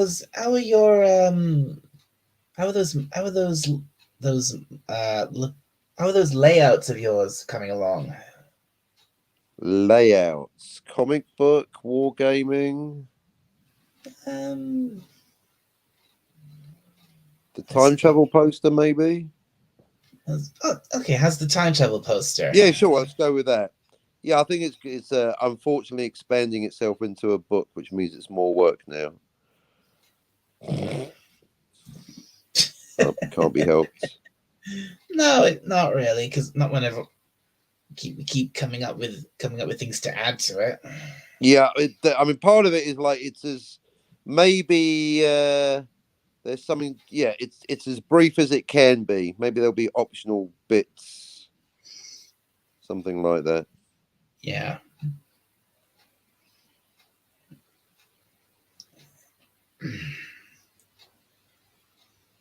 Hey, hey, Jill, are you still watching? I'm waiting for Well, Clobby to give us the deciding vote on whether Deckard's a replicant, and then we can put that topic to bed. something we said made Jill laugh, so that's good. Yay!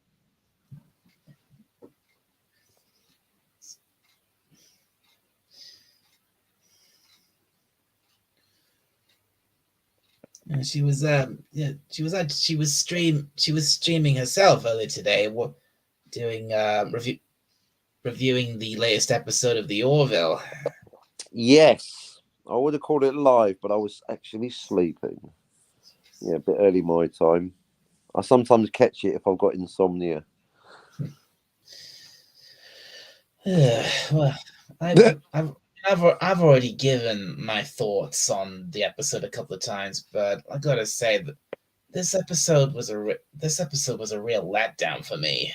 Oh, and this is the new Orville, right? Yeah, this is the latest. Yeah, this is the latest season, New Horizons. Bit of a letdown, eh?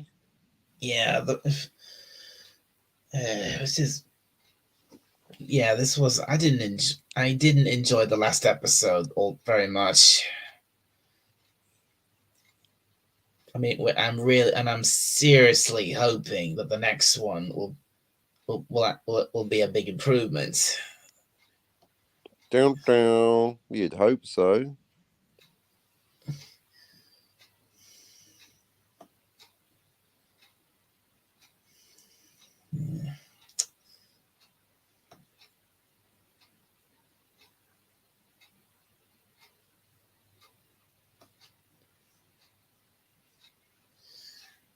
Yeah.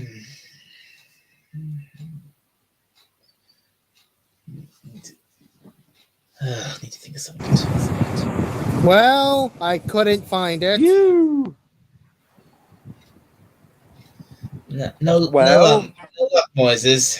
Well, Moises. Yeah. No luck. Well, it appears that I should be heading. It appears that there might be a chance I might be heading back to Hot Topic, which is really not that pleasant, to get more of these cards. If they're still available. Okay. Well, considering how long it's been since the show ended, it might not be. Yeah, but I did remember a Fleur de Lis card back then. And I did remember what the picture looks like.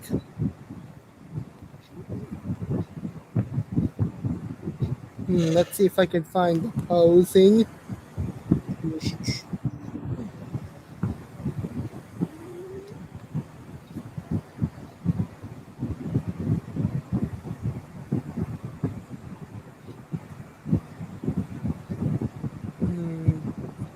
However, I could try again. However, I could try again.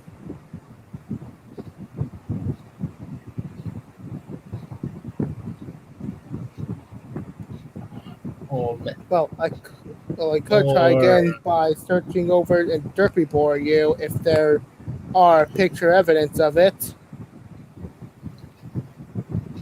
If there's it, well, if there's anywhere that might have it, it's probably there. Yeah.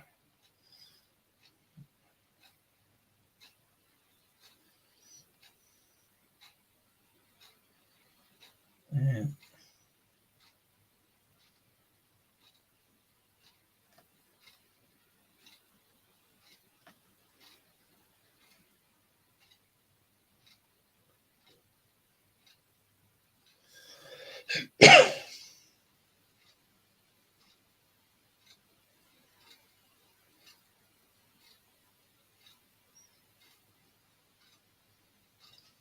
Oh, Jill, you are still here.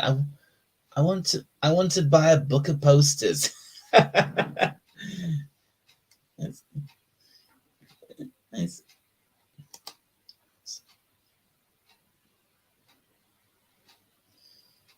and and this and now I'm stuck in a bit of an awkward silence. I need to think of something to say.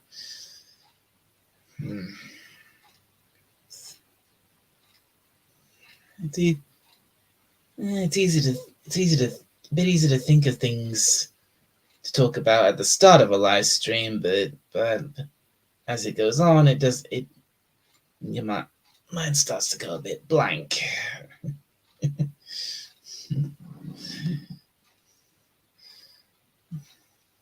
wonder if my brother's watching this. He probably is, considering. Sorry, I had to take a call there. I'm back. It's fine, Captain. Very good. Did I miss much? Not much, because I just me rambling on, trying to think of something about something actually worth saying. Brilliant. Well, you rambling on is better than a lot of channels. Yeah, when are we going to find out whether Deckard's a replicant? When, Moises? When? And so hello. When will it be over, Moises? Pop Culture Curator says, why don't you speculate on what the Orville will do this season? Oh, that's a terrible idea, Pop Culture. I couldn't think of anything worse. Speculation on the show that hasn't even happened yet. Why don't you speculate about the price of fish while we're at it? And Jill says, I agree with you, Dalek, but reviewing it made me feel better, and I am hopeful we'll have fun during tomorrow night's stream. Yay! Yeah, so am I, Jill. Can't be any worse than Ben rootin' tootin' shooting 6-gun shooting Obi-Wank Kenobi.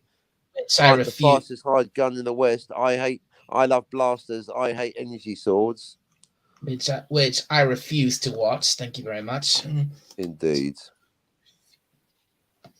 And if not, I'll be on Nerd Poil's stream. He's invited me to his after show. Clobby will be there too. Oh, really, Jill? Oh. Sadly, I'm not familiar with Nerd Poil. He used to be in our chat quite regularly back in the day. Guess he's doing his own thing now. That's lol, like trauma. Discussion helps us feel better. Yes. Yes. You're right. I'll tell you what, I really want to get Clobby talking about Silly on the Edge of Forever and the time travel. I think we're getting there. We're building bridges. Yeah. I don't think he wants to go there with the Deckard question. Too much of a hot topic. Too controversial. The deciding vote, a lot of pressure. If you get both you and Clobber and Times in the same stream, maybe you could discuss it. And the professor, because of time travel, because of the logic, the self-evident logic of the time travel, you see, because unlike Deckard, which is messy and no one knows, the time travel we know, and therefore there is definitely a problem. Because now that Bird of Prey's come on board, yes, it is inconsistent. The jump from Silly on the Edge of Forever to Star Trek 4, we must improve it. It's an act of love, of positivity. Indeed, yeah. Because Mark D with a C made a point. See, I'm jumping off points that other people make. That there's a very strong emotional core to the story, Silly on the Edge of Forever. You see, we don't want to ruin that by saying that she died for nothing. That would be silly. See, we got something there. Yeah, I think Mark D with a C, he'd be... if we can just get these giants of broadcasting, well, get them talking about it. I'll just mention it in the chat, but there's definitely a topic to be... I don't really care who talks about it on which channel, but these topics must be discussed. Mm-hmm. So there you go, Dalek. We already talked about time travel. The fact that City on the Edge of Forever... Star Trek 4 spits in the emotional satisfaction of Silly on the Edge of Forever. Once you see it, Dalek, you can't unsee it. Right, because of the because of the because of just the as we discussed, the mess of the time time Yeah, travel was. what is the whole point of City on the Edge of Forever? What is the whole point? As we start off with what other people say, so it's not just me. As Mark D with a C says, it's got a strong emotional core. That episode, that's why it resonates. Why? Because she had to die. A hot brunette had to die. Why? Temporal verisimilitude. And yet Star Trek 4, suddenly no one gives a fuck. She died for nothing. It's an insult to Edith. That's what I'm telling you. Yeah, and that Mummy Daddy episode helped too. I couldn't stop laughing. What are you talking about, Jill? What you talking about, Jill? I'm so glad you're able to finally see that, says pop culture curator to Jill.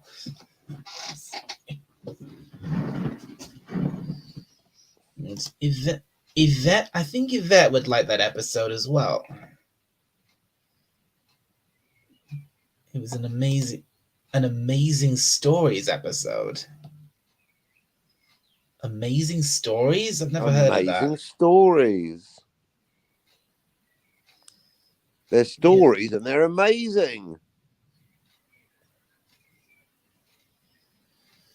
Yeah, sorry, Jill, you've lost me on that one. Yeah, me too. What? Exactly.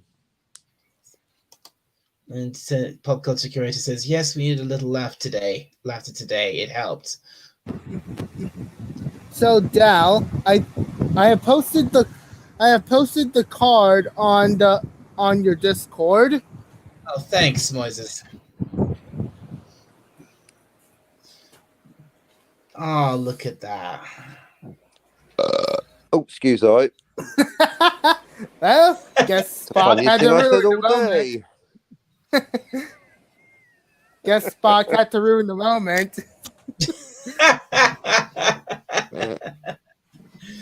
Well, maybe just a tad. Yeah. That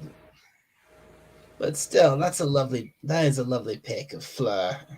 Yeah, and she still has that unofficial name. Fleur Disley. Yeah. Actually, I like to have a watch party of City on the Edge of Forever and then Star Trek 4. Because after a while, the point becomes self-evident. I don't even need to say anything. Just watch it and you'll be like, this is bullshit. This makes no sense.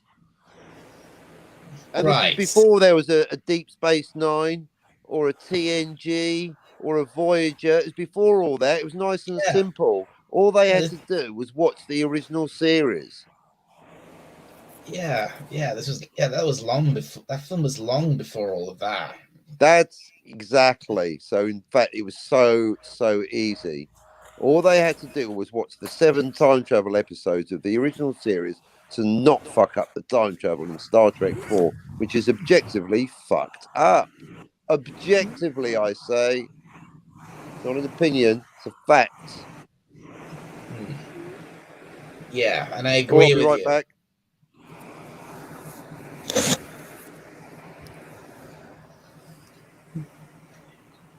Mm-hmm.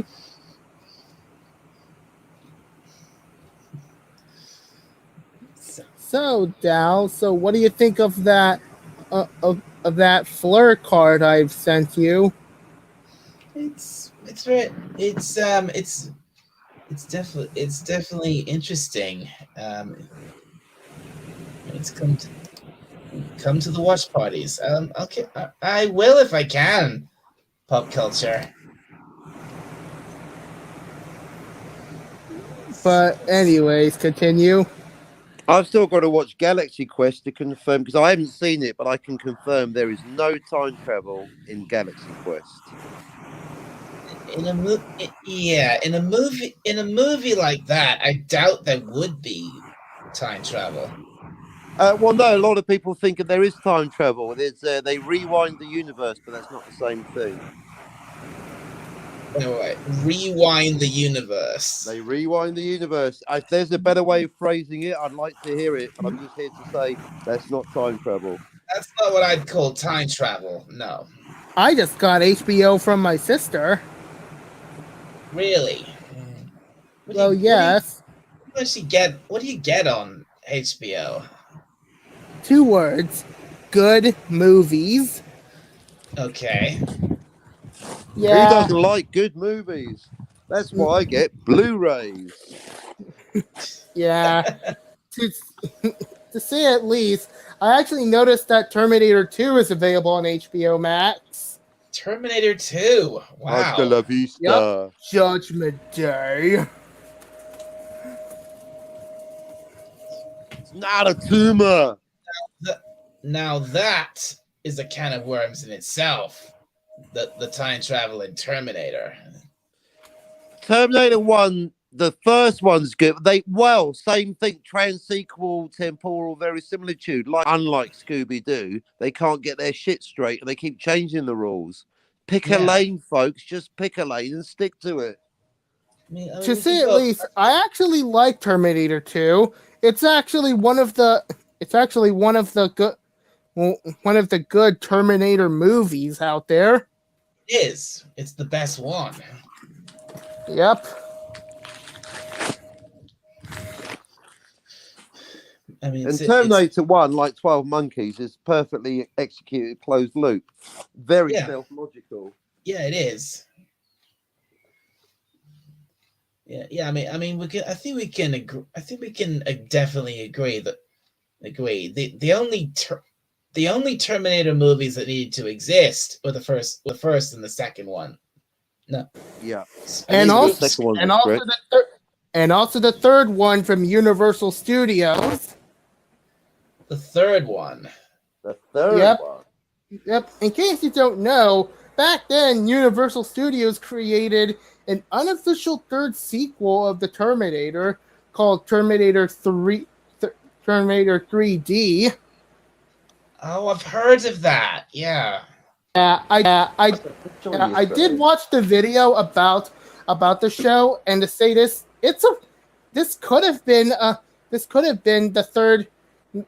the third movie sequel for the Terminator besides Rise of the Machines. So right, yeah. So it could have easily been. This show could have easily been A movie. It could have easily been an official movie, an official sequel to the first 2 movies. Yep, and I liked it. And hello to Rod Thunderheart. Welcome. I mean, like, Rod Thunderheart. You've been listening for the last hour. I mean, like, So when what do I you think, Rod watched Thunderheart? Is Deckard a replicant? Is the debate over? And if so, then who's wrong? All right, I apologize, but I've got to be up in 6 hours. Oh, that's okay, Rod. So, anyways, Unboxing. Anywho, what I remember from watching the show is that the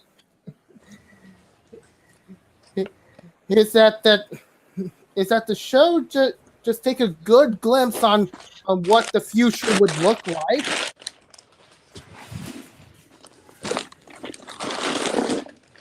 Right. And I do like the special effects on how the show performs.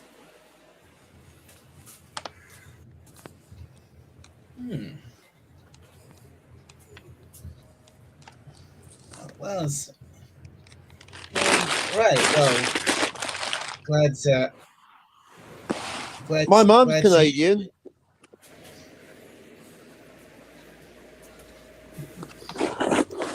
But so Jill said just to Rod Thunderheart, I am celebrating Canada Day at noon Central Standard Time on my channel, and I want to celebrate Canadian creators who want to come and talk about your books and stuff.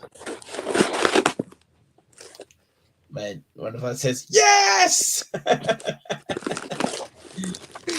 Have a great night. It's called Culture. I am not Canadian, so I need Canadians to show up. That's Jill. Yeah, and I'm looking for a Canadian friend. When is your stream? Jill? Ross says, I won't be able to get my arch villain status back until next week. Bummer, I'll miss the stream. Oh, that sucks, Rod. Why? What's happened with the arch villain status? Yeah, what's you bit strapped for cash right now, Rod? Or have you been banned for having a controversial opinion? I doubt that. You haven't been saying Deckard's a human, have you, Rod? Okay, so Jill's doing a stream on July 1st. Okay, so Oh, July 1st, eh? Yes, So, thank God. you. Oh, Thank you. Okay, great. I've been broke as for. Oh, I'm sorry to hear that, Rod. That's terrible.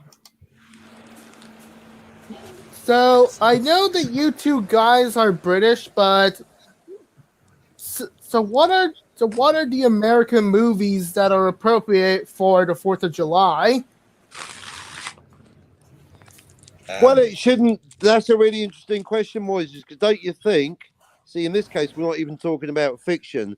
There was only one 1776. It only happened one way. There's no point of view. Therefore, it doesn't matter what nationality you are.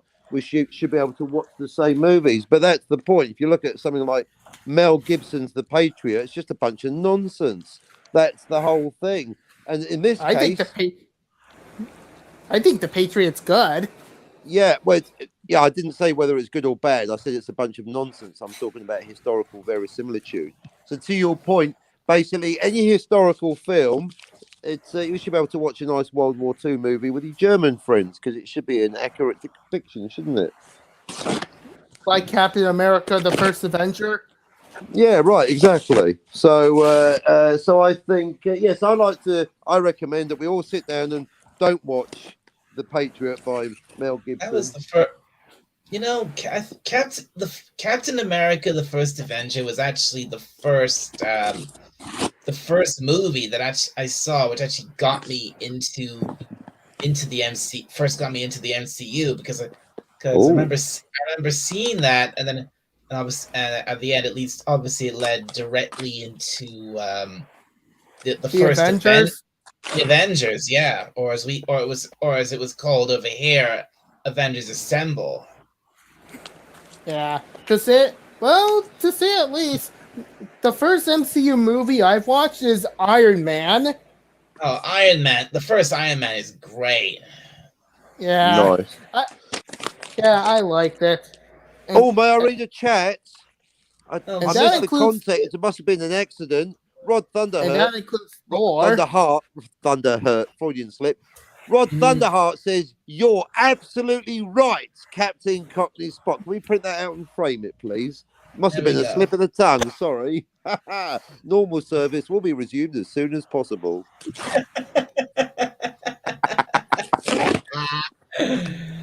Yeah, it's good. Well, still, it's good. It's actually good to see someone agrees with you, Captain. Nice. Maybe it's about historical verisimilitude because we all do it. Because the thing is, we've had so many debates about verisimilitude, and a lot of people still go, "Oh, it's a movie. It's just a movie." But when you're talking about history, if it's a movie based on history, especially that's the difference between Band of Brothers, for example, and Saving Private Ryan. Band of Brothers is actually based on a true story. They're based on real people with real events. Where Saving Private Ryan is a complete work of fiction set during a real war. And so, because on our channel, we've been talking about words and meanings. It's like we've not even figured out what the word is for those types of movies. But that's like they're both movies, they're both fictional, but one's based on a true story and one's completely made up. There is a difference. Yeah, one's. Yeah, that is a bit confusing, isn't it? That when you have you have a movie based on real world events, but it's a but it's not but essentially but the story itself of the movie might not necessarily be true. Right. So Band of Brothers has got more in common with Zulu, and Saving Private Ryan's got more in common with Star Wars because it's completely made up. Yeah. Private Ryan's no more real than Chewbacca. Oh, and by the way, guys, I did plan on watching Captain America: The First Avenger on the 4th of July, but then I just remembered that Chris Evans did play Captain America, and then he actually called us idiots for not liking Lightyear. So that idea scrapped. Yeah, fuck him for hominem. that. Yeah, he used to be Captain America. I know he was Captain America, and now he's big. And now he's playing what's supposed to be another basically another heroic role. And what does he do? He comes out and be's a complete dick to the fans. Was he? What did he say? Oh, it doesn't He matter. is now Captain Anti-America. Captain Anti-America. Wow. Boy, that escalated quickly. No, Captain Anti-America.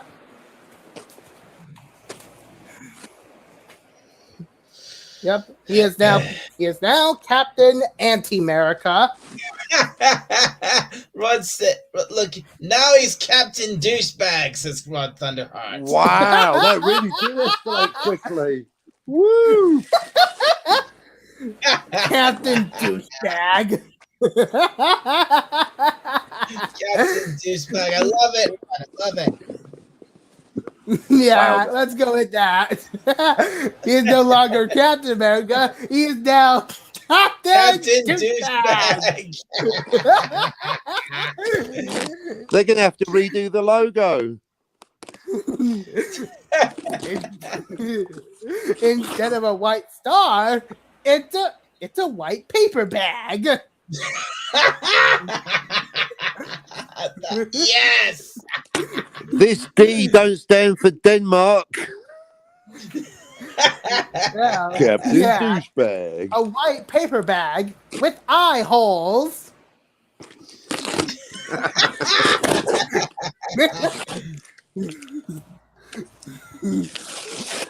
Yeah. God.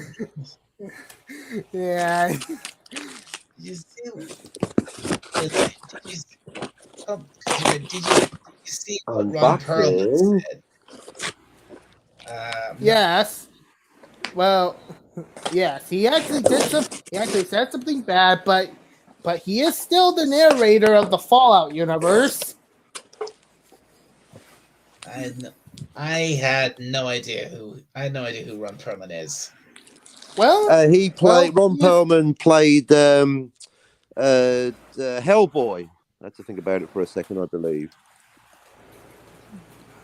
Fact check it I think correctly. I think of Ron Perlman as the narrator in most of every Fallout Should have game. highlighted this one. Should have highlighted this one. Pop Culture Creator says, "Funny how celebrities open their mouths while closing their careers." Oh, nice. Oh, I'm stealing that one. Yep. First there's Tara Strong, now there's Ron Perlman, and then there's Chris Evans. Yeah, what's the deal with Tara Strong? She seems to have become. Take a hint from one of my friends. She's not she's not exactly talking to people anymore, is she? You can say that again, but anyways.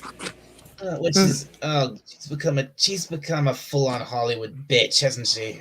Oh, say what you mean, darling. Wow. Hollywood Bitch. Available now as a mini-series. Which is a heartbreaking shame for me because Tara Strong, Voices Twilight. She voiced Twilight, and not just Twilight. She voiced so many characters from my childhood Like over the Raven? years. Like Raven? Yeah. Yes, like Raven.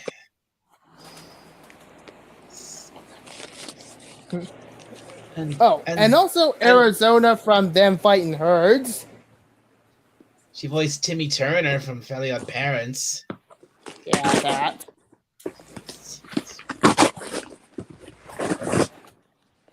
Who else did she voice? She's voiced loads of characters.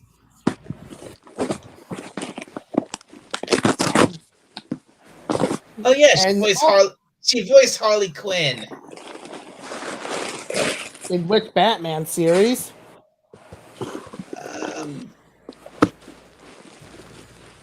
I know maybe the animated series. I'm not sure.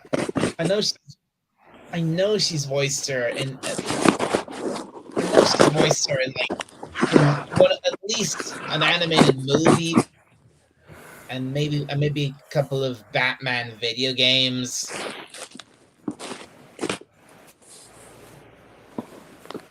And she was. I mean, look. Simply put, Tara Strong was voice acting royalty. Ooh.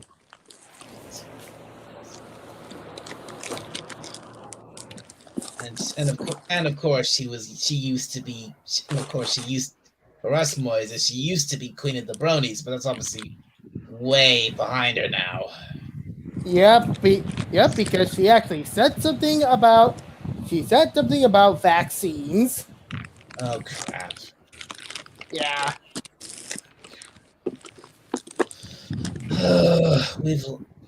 How sad. We've just lost her, haven't we? Yeah. Yeah. All because that celebrities won't shut their yaps. Exactly.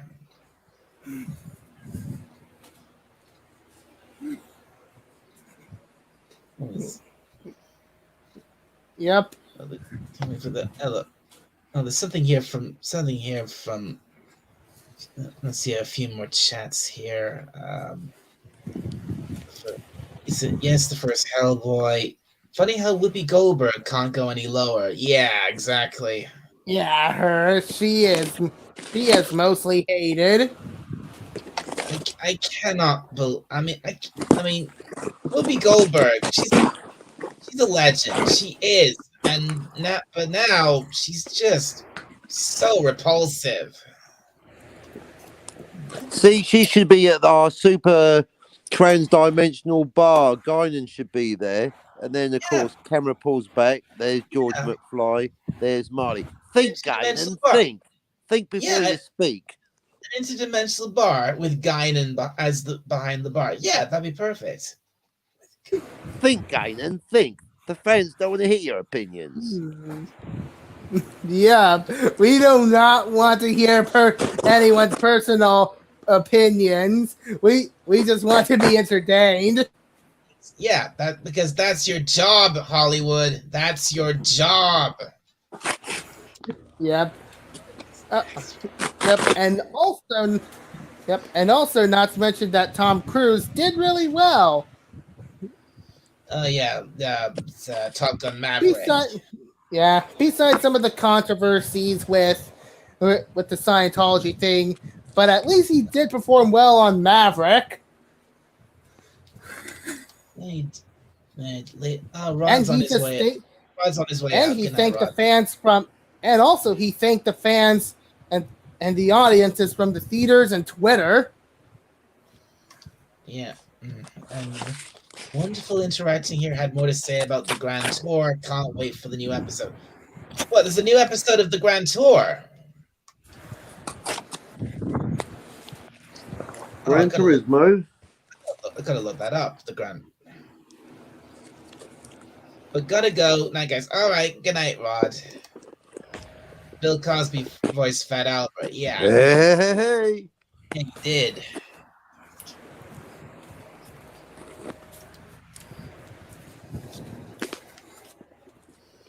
Okay, I need to look this up. So I wonder if Fat Albert had any of Dr. Huxtable's extra special sauce.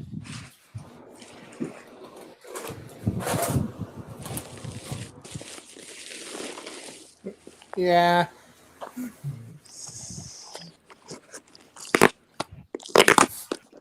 Yeah. Also, yeah. So I do have the options to watch the movies on the 4th of July. Well, there's The Patriot, and then there's Independence Day. Oh yeah, the alien disaster movie, Independence Day.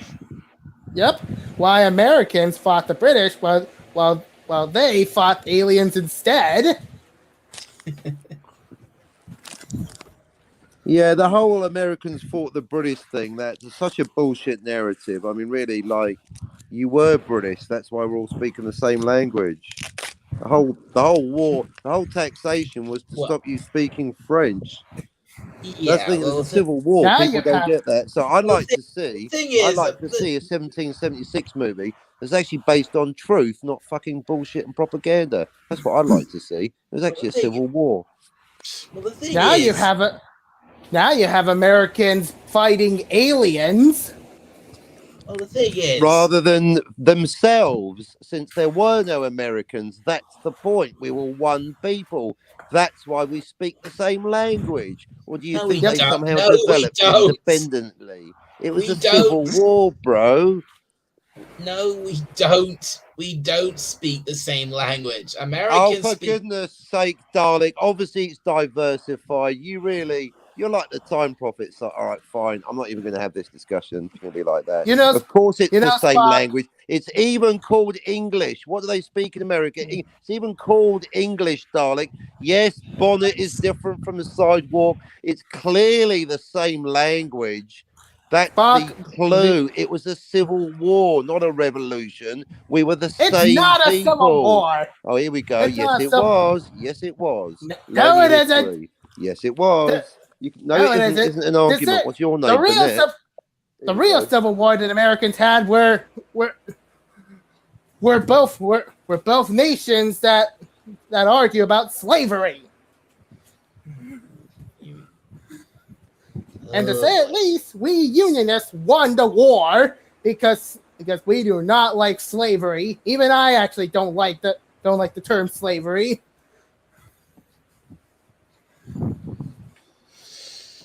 And to say at least, Spock, but English is the same language, but we have different accents. If you would let me finish what I was going to say, I was going to say in America you don't speak proper English. You Please be simplified. do speak English, but you don't speak proper English.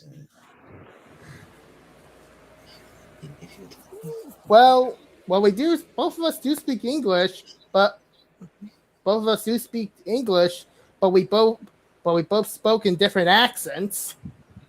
That's okay. Yeah, that's true.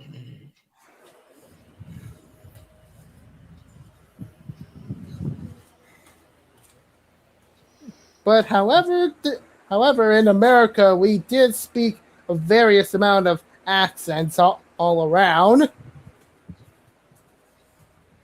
A slight skirmish. Good one, pop culture. But yeah, good. But many true words spoken, just because also you're right from the point of view of the native people, and of which there were more than one tribe, as if it was one homogenous group. It was all Europeans, wasn't it? So in a sense, and there were of course natives fighting on both sides of that war, as indeed of the 7 Years' War against the French. Quite a fascinating history once you get into it.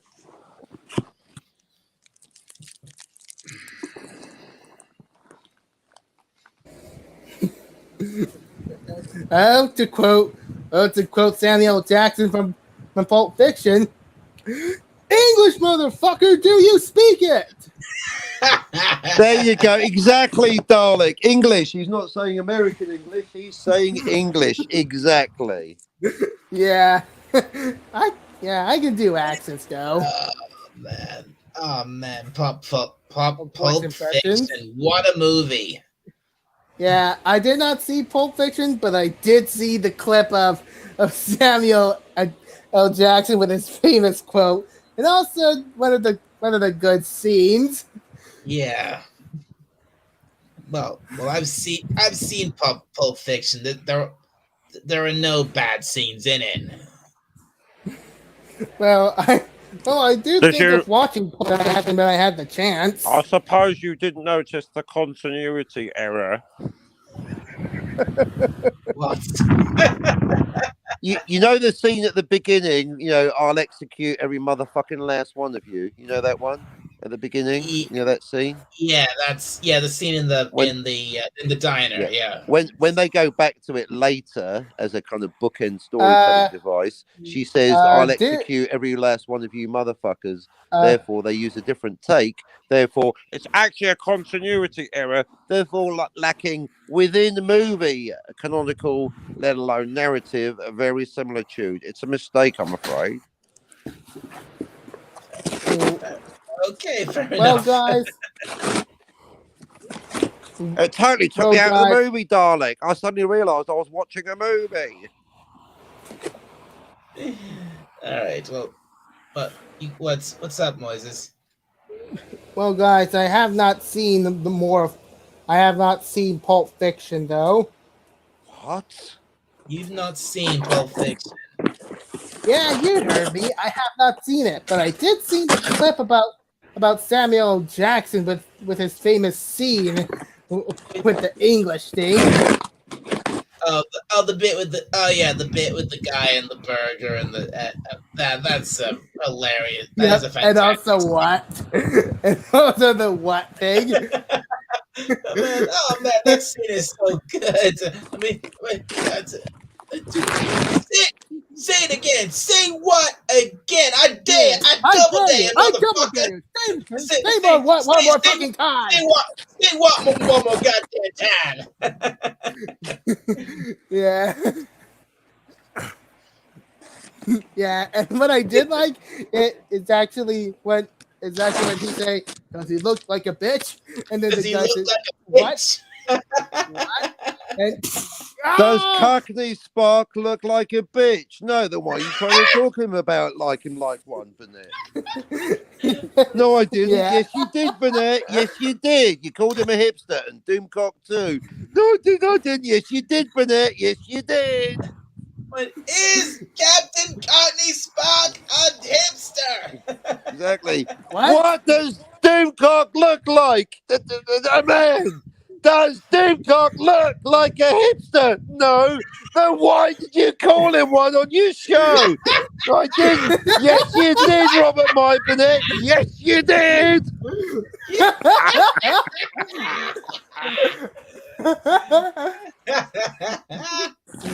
That's perfect. Yeah. That's how it should go down. I want a clip of that. Yeah, but also one time I actually used this quote whenever Jen Psaki just misspoke, saying some random gibberish, and I just said, "English, motherfucker, do you speak it?" Perfect. That's it. That's the next bit of video editing. Someone get Kip Ellis on the phone. That's it. It's basically. That's going to be me. That's going to be Dalek interviewing Robert My Burnett about Doomcock. Oh God. Yeah. Does he look like a hipster? Yeah. Oh, Does he- brilliant. Does he look like a hipster? What? Brenda! Does Captain Cockney Spark look like a hipster? He look like a hipster.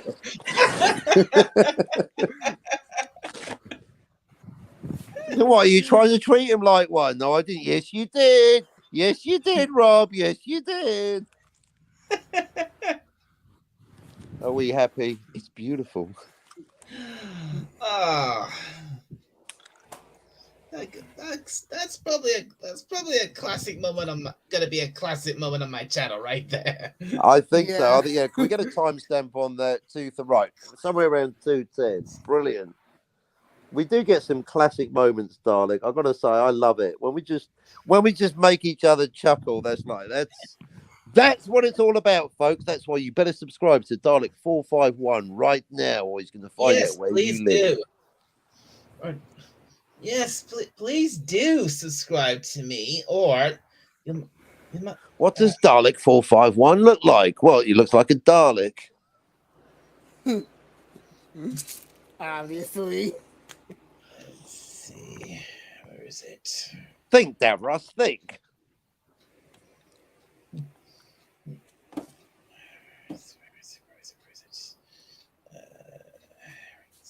Just to let you know, we'll have to depart fairly soon. I'll be quitting while I'm ahead because that was brilliant. And they go now. As I was trying to say, yes, please do subscribe to my channel, or I will hunt you down and Exterminate. hang on. Sorry, try that again. Exterminate. Oh, nice. I knew it. Oh, yeah. Yep, can you do that again? Oh, Dad. hang on. Exterminate. Yep.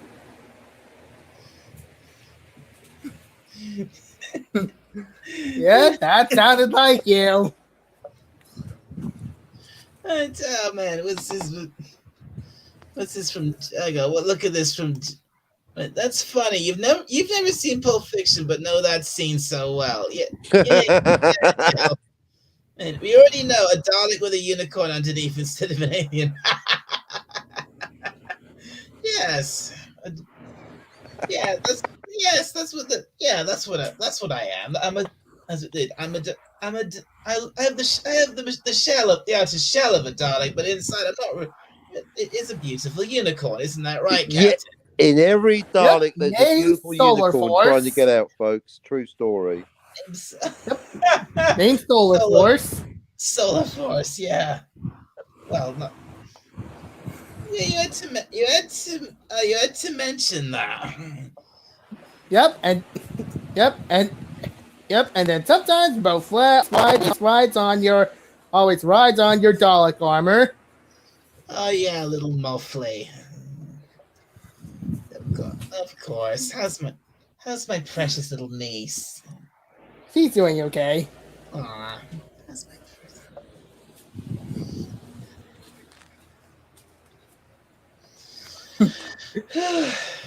okay. I feel like I've just had an orgasm, quite frankly. It's so refreshing coming onto you. Tell you what, darling, when we have a laugh, I really can't say enough, especially as someone that, if there's someone to argue or disagree with, I'll do it. But, darling, you just, like when you came on my show yesterday, I'm so happy to have another laugh today. You are comedy gold. When you get going, laugh tick. See, I almost called you Laugh Tick. I can't even say your name properly. Laugh Tick 451. You will enjoy mirth and laughter. It's therapeutic. Thank you, darling. You're Thank very you, welcome. Moses, too. I like a laugh. You are very welcome, Captain. But yeah, Moises, I don't know how much you like Blade Runner. Dalek's not even a fan of Blade Runner, but he's somehow... Oh, it's Jill started it with the unicorn link. We somehow linked in thematically Back to the Future with Blade Runner. Before you know it, in my mind, there's George and Martin McFly, Moises, in that bar in Blade Runner. You ever buy milkshakes from the Egyptian Taffy? All the time, pal. Think, Taffy, think. How many times? You bought a snake from there? Come on, Taffy, think. You had to be there, Moises. It was brilliant. Comedy gold. Yeah, I guess so. Yeah, you ladies with your fucking weird humour. Maybe you put your humour in the harbour along with that tea, huh? It's the 451 from Fahrenheit 451. I wish I could say it was pop culture. That was nice. I wish I pop could culture. say That's better than the true story, which is that Dalek 450 was taken. True story. Not 450. Just 45 was taken. So really, it should be 45.1 or 45A. Something like probably. But no, that's good. Pop culture's giving you a save there. That's brilliant. It's a reference to Ray Bradbury's Fahrenheit 451. It's a double science fiction reference. It means I'm more into more than one IP and indeed more than one medium, thus confirming that the medium is the message and that transmedia canonical verisimilitude and narrative too is a thing. Wow, Dalek, so much in one name. You're a genius. Well done for spotting it, pop culture curator. That's totally what he meant. Dalek 451, yes. He was going to go with Dalek 22, but he thought that was too obvious. Well, it's not. Well, that's a good lie and say that is the true story. That's good. That's even better than the real story. Ospedy, another genius. Hello, fact. Ospedy. Greetings from rehab. 55 days sober today. Good on you. Probably more than I can say. Ha ha. Does coffee count? Oh God! Do you like the liberals lie and change history? Yeah. Yeah, they do. See that? Isn't that amazing? Something that even a time traveler can't do. Change history. Ha ha. Yeah. Yeah. Even the Allies and the Soviets can actually change history in both Red Alert and Yuri's Revenge, and also the Soviets can do time travel on Red Alert 3. Right. What's the difference between a historian and Marty McFly? Only a historian can change the past. Ha ha! Good one, pop culture. That is, yes. Yeah. There you go. Historian can change the past, but Marty McFly cannot because he's in timeline B. Right. Well, this is. It is very early in the morning where I am, and I'm starting to feel. I'm starting to feel really tired. So I think in about 10 minutes, once we actually hit 2.5 hours, I'm gonna wrap this stream up. I thought you never would. No, good. I think that's good. You've done well. Quit while you're ahead. I'm finding the 2.5 hour odd is quite a good. Yep, not bad. Go for that one. Agreed. Yeah. It's been a good. Again, thank you. You've tickled me. You've made me think. You've made me laugh. What more could I want? Yeah, I think this is. So, guys, this has probably been one of my best streams yet. Yeah, you're on a roll, Dalek. Keep doing what you're doing, baby. So, guys, what are your thoughts on Independence Day? Independence Day. I think the movie. Well, yeah. Oh, as opposed to the novel. Yeah, I like it. It's typecast again. Look, Will Smith punching someone. Welcome to Earth. Welcome to the Oscars. Smack.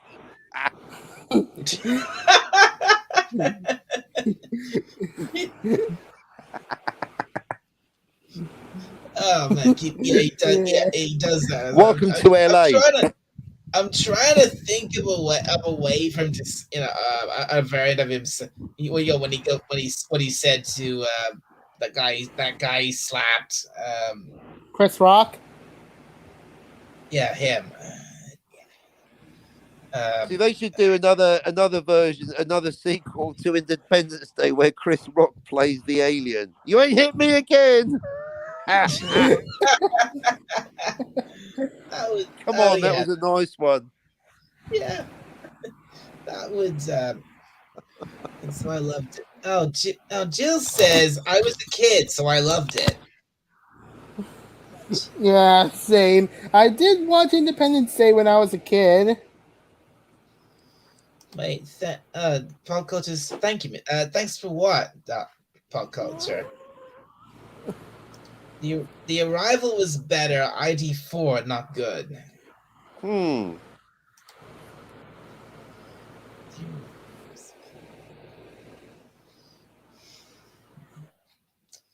Well, I can't really give a full opinion on the actual Independence Day film. Because I've not actually properly watched it, but I have heard of it. I have seen. You're aware of its existence. I'm aware of its existence. I have seen clips from it, and I know there are some I guess, iconic moments The in one it, with like the houses? houses. Is it the one? Well, is Independence Day up about the one with the houses? Um, oh, The movie that's called Independence Day instead of Independence Day ID4?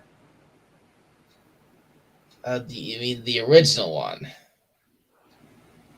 Because that's what, I mean, that's what we were talking about. So, so you're talking about the one that Warner Brothers had filmed?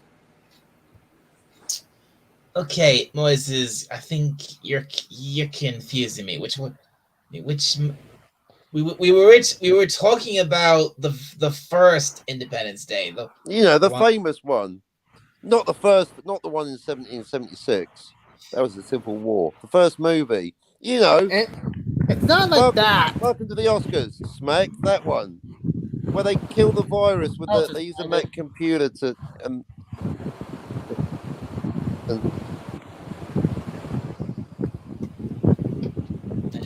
I don't. because there was a sequel, wasn't there? Independence Day, Independence Night. Jill said, okay, Jill says I don't let what actors do in the present ruin the good things their past selves have done. I put Will Smith in a 90s time capsule because Fresh Prince was part of my childhood too. Fair enough, Jill. Oh, that's a double binary because it's also not letting the actors affect the art, but also a temporal thing where it's also. What about? Does that mean you're not going to watch any of his future things, but the past ones that can be? I don't know though. Ever since Bill Cosby was convicted of drugging people, I've not been such a big fan of the Cosby Show. So I think. Well, the whole thing with Will was it's not going to stop me watching something like, I don't know, the original Men in Black or something like that. Do you know what? I've realised that I've never liked anything that Will Smith's ever done ever. Even the one thing I thought he did like, which is "Girls of the World Ain't Nothing But Trouble," which is clearly a song he should have listened to himself.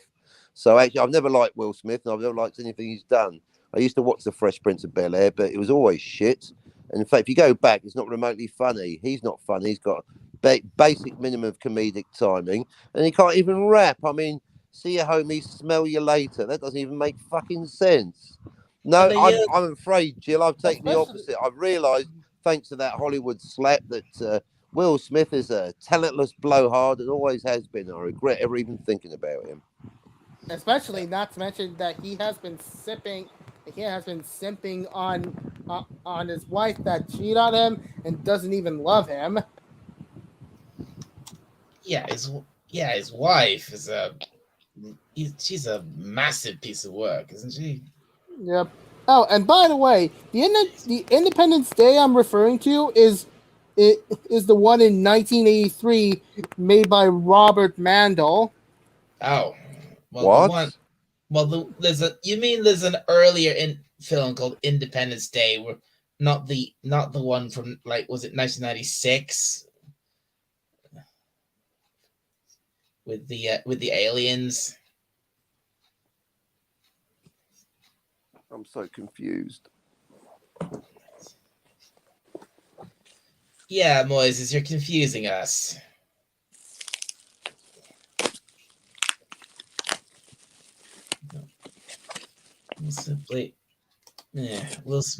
Will Smith plays Will Smith.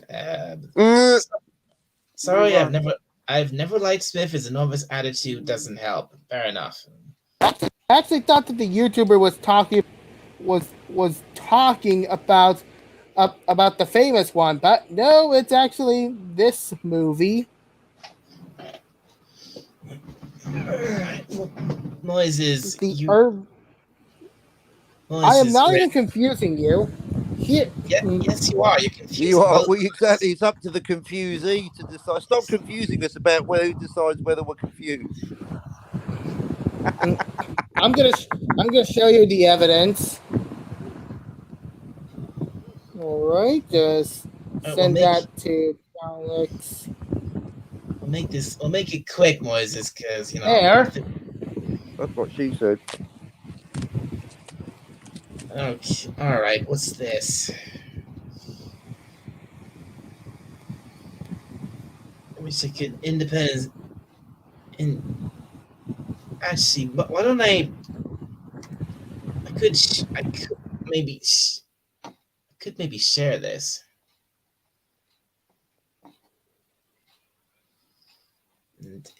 Independence Day, 1983 film by Robert Mandel. Independence Day is a 1983 American drama film directed by Robert Mandel from a script by the novelist Alice Hoffman. It was designed by Stuart Campbell and shot by Charles Rosher. It stars Kathleen Quinlan, David Keith, Cliff DeYoung, Francis Sternhagen, and Diane Weiss. Okay. All right, Moises. I'm guessing this Independence Day is nothing like the one we were talking about. Yes. Oh man. And it was made by Warner Brothers. Well, I never did.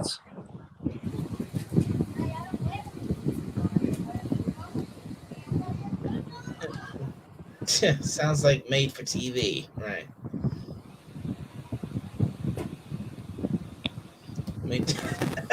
Jill says, "I'm confused about what I'm supposed to be confused about." Yeah, I'm somewhat perplexed, bamboozled, and discombobulated at this stage. To say at least, the reason why nobody ever heard of this Independence Day, well, the earlier version, is because it got overshadowed by the other Independence Day, which is also the famous one. Well, You think there'd be a law to prevent? I mean, what if there was another movie called Star Wars? Even the same Star Wars has got a different name. So you got the same movie with a different name. You got different movies with the same name. I mean, it shouldn't be allowed because this will happen. Well, Disney Well, what if I did it made with a movie called The Empire trilogy. Strikes Back? How do you think Disney would feel about that? I don't know, but anyways, Disney already did that with the sequel trilogy. but just to be clear, okay, well, yes, well, just to be clear, Moses, this film you just showed me, this is not. I'm Not guessing our there's Independence no Day. aliens in this movie, right? Of course, there's no aliens. What do you expect? All right. Now I'm even more confused. Why is he expecting you not to expect to be surprised? Of course, there's no aliens in the other one. It's the other one. Of course, there's no aliens. What do you expect? I mean, this is where the confusion came in, Moses. We were talking about the 1996 alien I thought disaster you said I'm movie. all right, Spider. And then you start going on waffling on about a movie with Independence Day with houses. I was like, and what you the were fuck? waffling. It What the must hell are be you said. talking about?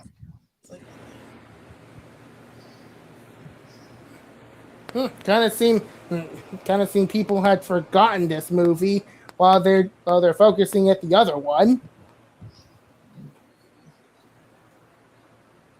Welcome to Comedy Mix-Ups on Dalek 451. He's called 451 as a reference to the novel by Ray Bradbury.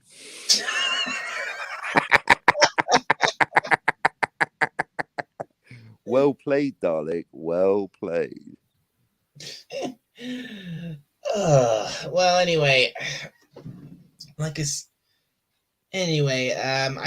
has been a great stream and all, but I think. But now my ears are bleeding. I'm completely confused, and I don't know who I am anymore. Independence Day, you know that movie about the two car dealers that moved to Queens, looking for a princess. What? That was Coming to America. They don't use car dealers. They're African royals. Yeah. They work at McDonald's. Just let your soul glow. That was a great movie, Coming to America. That was hilarious. The entire location of the entire movie based on one pun. Queens. It's not even a pun. It's called Queens because it was named after a queen, a Dutch queen. Because before it was New York, it was New Amsterdam. It's not even a pun. It's literally called Queens after a queen, Moises. Well, I didn't know that. There you go. I knew. I mean, obviously, I knew of an area in New York called Queens, but I didn't know that's why it was called Queens. Yeah, the Bronx is named after the Bronx family. Brooklyn after the Brooklyn family. Manhattan, the exception. That's after the Manhattan Native Americans. I was about to say Indians. I better be wrong. They're not from India, Moises. Come on. Oh man. Now I'm a bit conflicted. Do I end the stream now, or do I let this conversation go on a bit longer? Oh, a little bit longer until Moises establishes why he brought up the other Independence Day, and then he expresses shock that there's no aliens in the one. Of course, there's no aliens in that one, Dalek. Well, why'd you bring it up then, Moises? Is Mel Gibson in it? Moises, he's still there? Moises. Anything I thought I just muted myself. Did you? How was that? Was it fun? Well, let's see. Good for us. Let's see. Think, Moises, think. Nope, they don't have Mel Gibson in it. Just it was just my silly humor. Mel Gibson, what's he gonna do with it? Exactly. Now the reason I mentioned him is because he did Braveheart, and his films are about as divorced from reality as Quaid is from Sharon Stone. Consider that a divorce reality. Mel Gibson's not known for his historical accuracy, which goes back to why we're not going to be watching The Patriot on Independence Day, are we, Moises? Because it's a load of I am shit. still watching The Patriot on Independence Day, no Mel and Gibson you while can't I'm make breathing air on me. this planet, sir. You will do no such thing. You'll take that Mel Gibson trash and you'll put it in the trash where it belongs. You will use that just as a coaster. Mel Gibson is the best actor. He even actually played in Mad Max. Well, so was Hitler. That doesn't make him right. Uh-oh. His acting skill. Huh? Sorry, it was a joke. Calm down, everyone. We're just trying to get the clicks in. I'm not even. He's a good actor, but he's not so good as a writer, or just historical verisimilitude equals nil when it comes to Mel. Just saying. Acting, sure, great intensity, but reliability on the historical verisimilitude of any movie starring Mel Gibson, I don't think so. Oh no. Guess you poked the hornet's nest, Spock. Why is that? What's going to happen? I poke hornet's nest for a living. What? By telling with my stick of truth? What? You don't like the truth, Moises? got beef with the truth, have you? Oh dear, one of those are you? Print the fantasy, is it? Get her. Oh boy. All right, everyone. All right, the hornet's nest. All right. All right, time to wrap up, everyone. It's my everybody. show. I am seriously getting very tired here, so I think. Yeah. I think it's about time I wrap this up. That's what you never ask. Yeah. Well, sleep well, Dow. Dow. Is that what you call it? Dow. Can I use that? May I? Dow. Dow. Moises calls me, yeah. I have told people in the past, if you don't have to call me Dalek, you can call me Dow. Dow, yeah. It's simple that way. Marianne Taylor of Mercury, Texas loves the comforts of her hometown, but feels unfulfilled. Ha ha! Unfulfilled by a life of pouring coffee and grilling hamburgers in her father's diner. Imagine that, grilling hamburgers, asking them tough questions. Where have you been, Peppermint Patty? Where have you been? You've been out all hours. Come on now, tell us. Name, rank, and serial number. I'm not saying anything else, said the burger. Grilling hamburgers. Come on, I'm doing my best. I'll be here all night. Right. Okay, well, this has been an absolute this has been a blast of a stream. It really has. It's been a first for the channel having the wonderful BC Eagle Deb on a guest. Thank you, BC. Amen. For having her as a guest for the very first time, and I hope to have her guest on again in the near future. And oh my God, Moises, do you mind if I mute you for a moment? He's in the wind tunnel Sorry again, about Mark. Hold on. There. The fan's now turned off. Hold on. That's better. Thank you. I'm coming. Do-do-do-do-do-do. Right. Well, anyway, as I was saying, thank you to everyone who came on tonight. Thank you, Captain. Thank you, Moises. Thank you, BC. Thank you to everybody in the chat for making this a great stream. Jill, Rod, Pop Culture, Milton. I don't know if he's still here. I think he disappeared a while ago. Hakime, who was here at the beginning as well. Thank you. Yeah, everyone in the chat was especially good today. Very amusing, I thought, for what it's worth. Yeah, thank you for your we had a great chat tonight. So I think, but for now, everybody, I am one tired Dalek, so I'm gonna. The Dalek needs to get its recharge. Before you go, Dalek, I just got to say one more thing. Give us your lunch money.